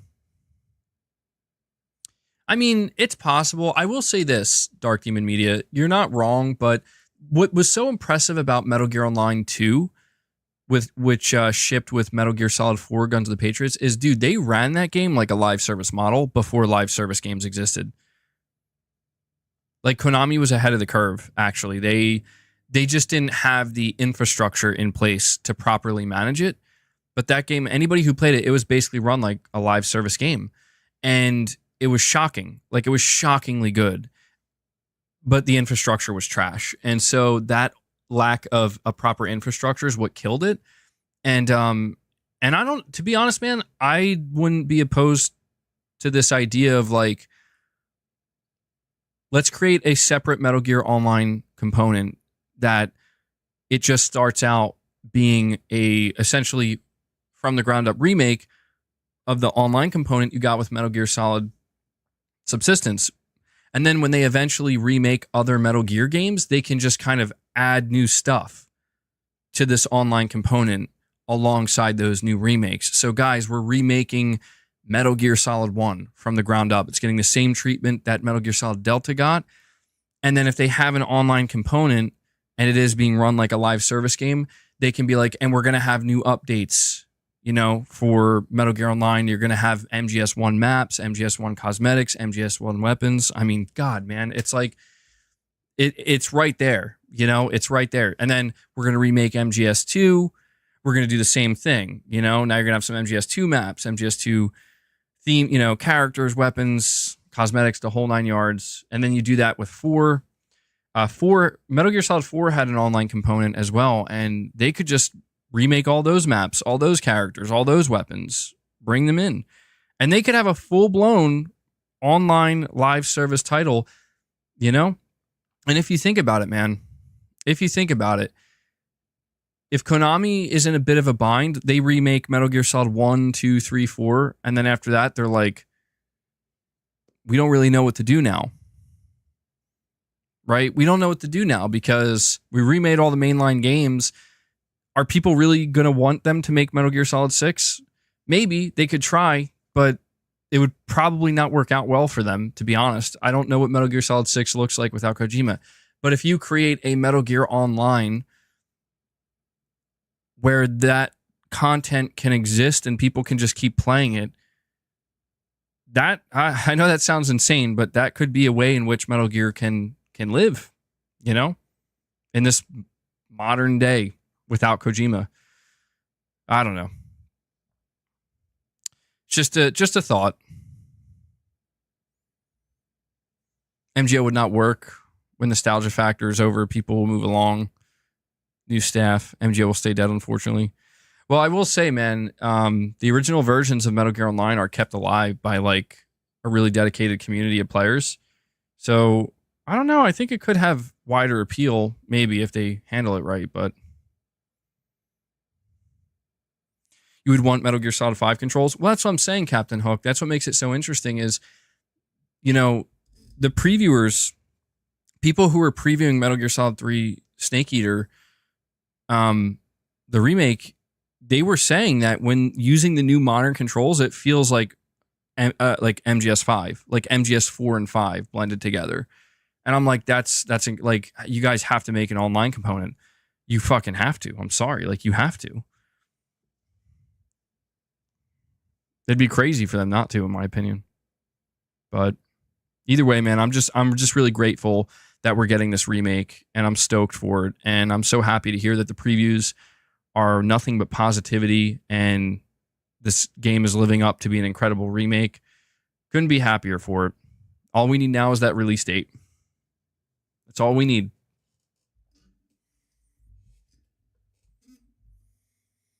Konami needs to put PT on PS5. Yeah, I don't think that's ever going to happen, honestly. But guys, listen, we're going to be wrapping up this stream in just a minute or two, and we're going to be heading over to the members lounge. Okay, so this will be a last call for any membership gifts or anybody who wants to become a channel member and join us in the members lounge. Last call for any fan funding. We're going to wrap this up. I did get through all the topics I wanted to discuss. I wasn't able to get to the bonus topic because I wanted to keep the stream on the shorter side. What happened to yesterday's stream? So my stream died in like the middle of yesterday's stream, and everything got messed up, and I had like basically 2 separate streams, and it was just kind of a cluster. So I didn't want to risk keeping it out there, confusing people, and have it look just super messy. So I had no choice but to private them. But you didn't necessarily miss anything because everything that we discussed in that stream, I made a video that night or yesterday evening covering all those topics. So yeah, it was really weird. Like literally my stream just disconnected like an hour in, and I had to restart it, and the whole stream was messed up. It said it was Press X podcast, and I was like, I don't even know what just happened.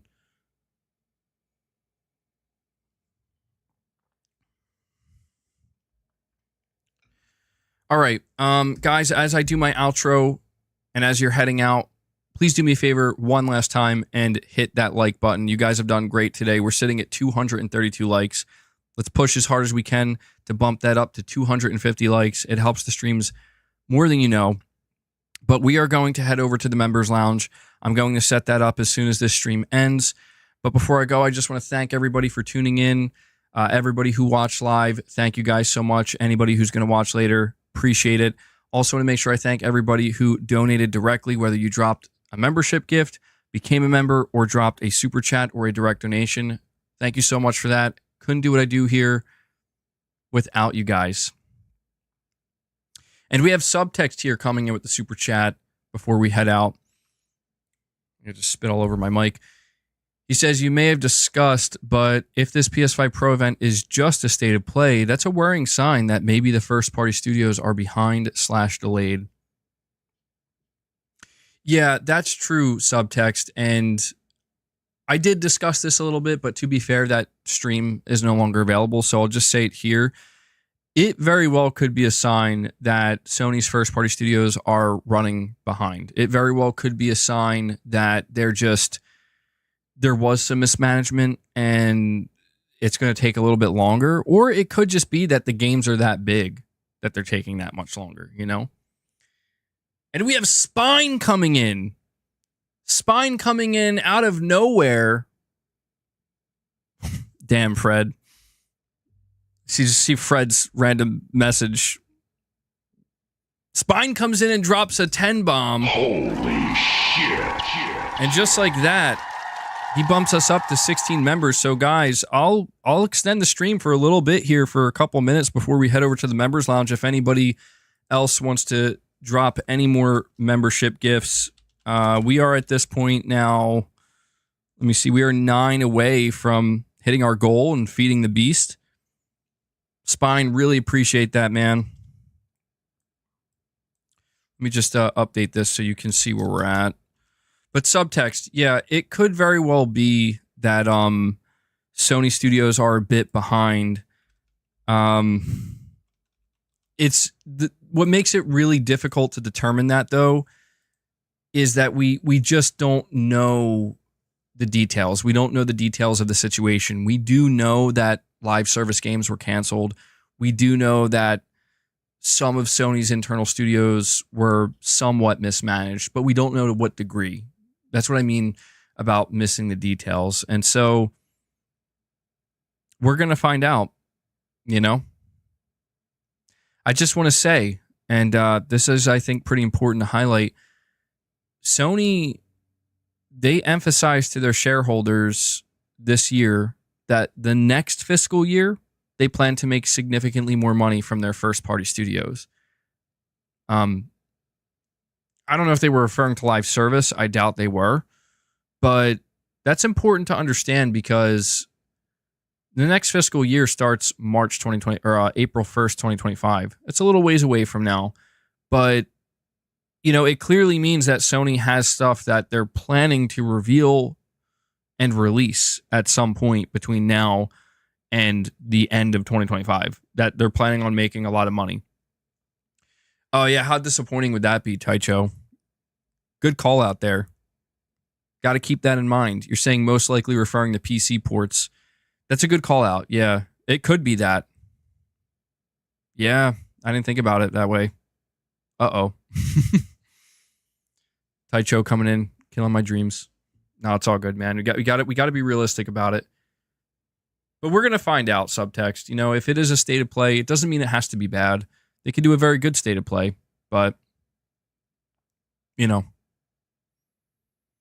that means before April 1st, 2025, it would be pretty quiet for Sony. I could see Sony ultimately doing three things. I see Sony doing a state of play in September. I see Sony having a decent presence at the Game Awards with a couple of announcements. And then I see Sony doing one more state of play in either January or February or March of next year. I basically, assuming they're not doing a showcase, I see basically three things lined up.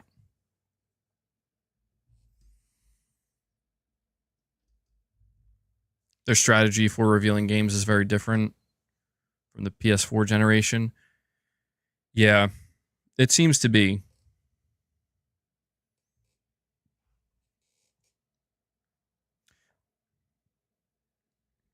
All right, guys, this is officially it.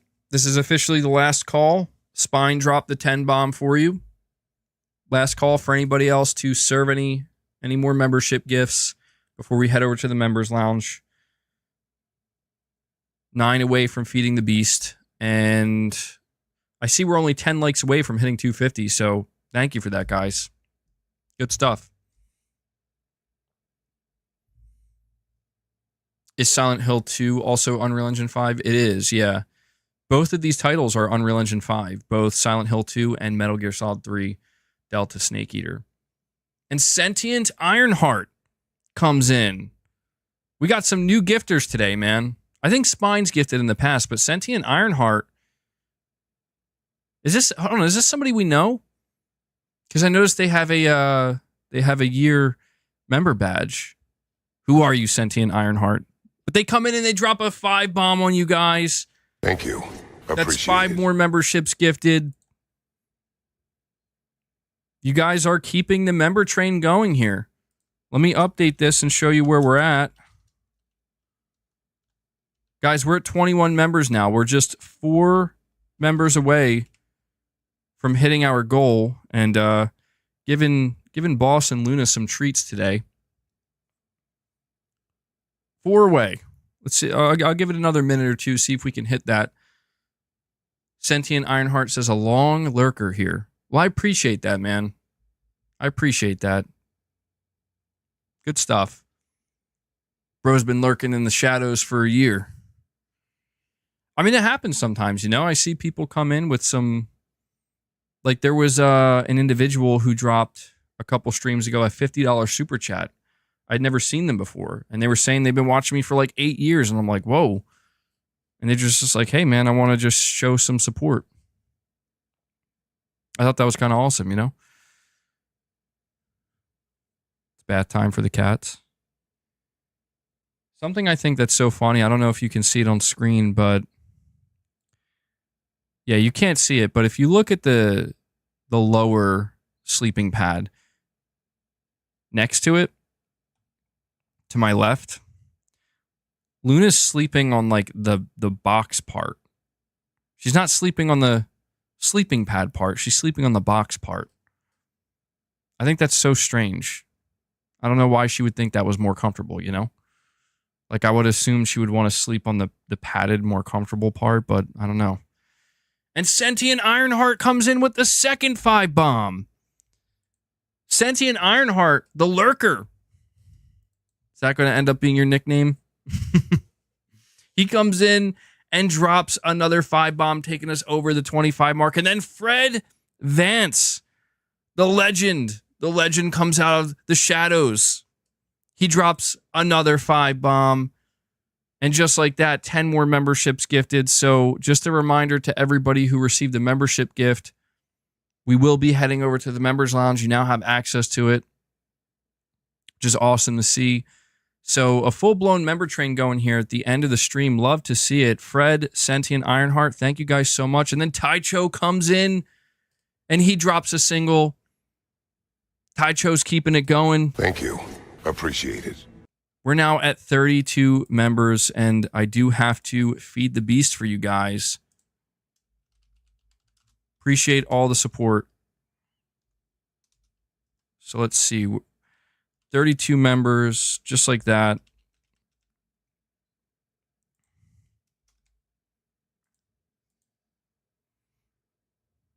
Good stuff, guys. Good stuff. Fred Vance says, Foot Clan has nothing on my shadow lurking skills. Fred, you're frightening me. Damn, Carlos, that's pretty savage. Matt York, come on, bro. Don't do me like that.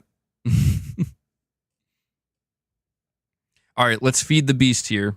Boast, do you read me? It's time to feed the beast.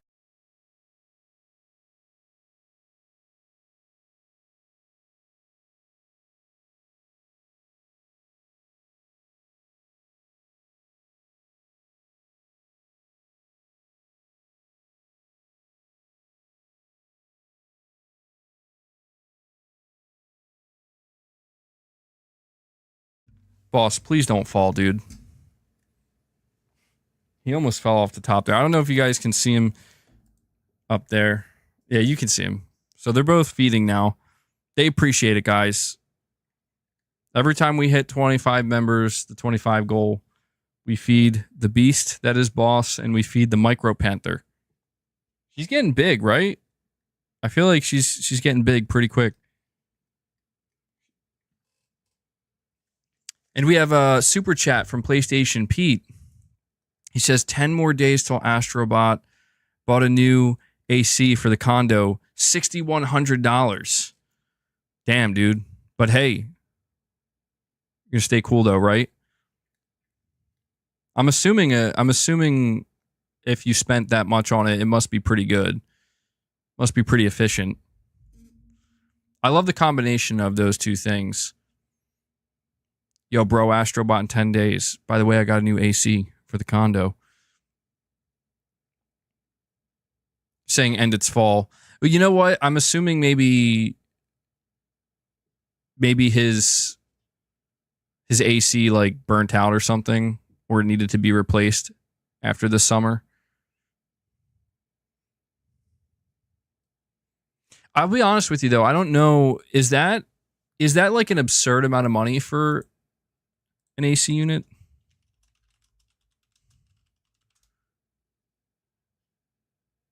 No, I don't know. It says here the average central AC unit cost is $5,900, with most homeowners spending somewhere between $3,600 and $8,200 to have an HVAC professional install a central AC unit.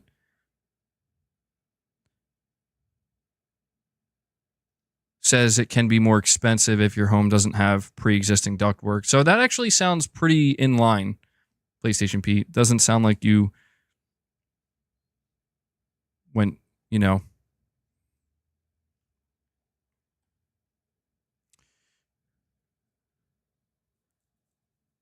You're saying your folks just upgraded too? They're in the desert. The Drum Man 77 says, any workouts for the members today, MBG? Yeah, I got to bring that back. I've been slacking on that. It's because all my dumbbells are downstairs and I have less room in here, but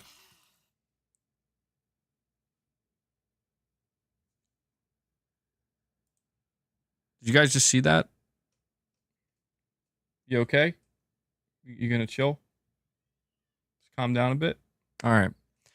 Boss just like violently hissed at Luna. He still feels threatened.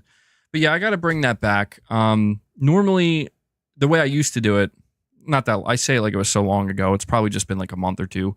But the way we would do it is when we would hit 50 members, I'll do a couple reps, couple sets at the end of the stream. I'll have to start bringing that back. I got to bring up my smaller dumbbells, though.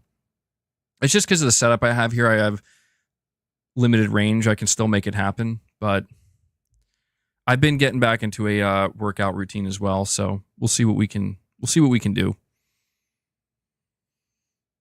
But yeah, dude, I'm super hyped for Astrobot. It's crazy to think it's only 10 days away. I hope that game does well.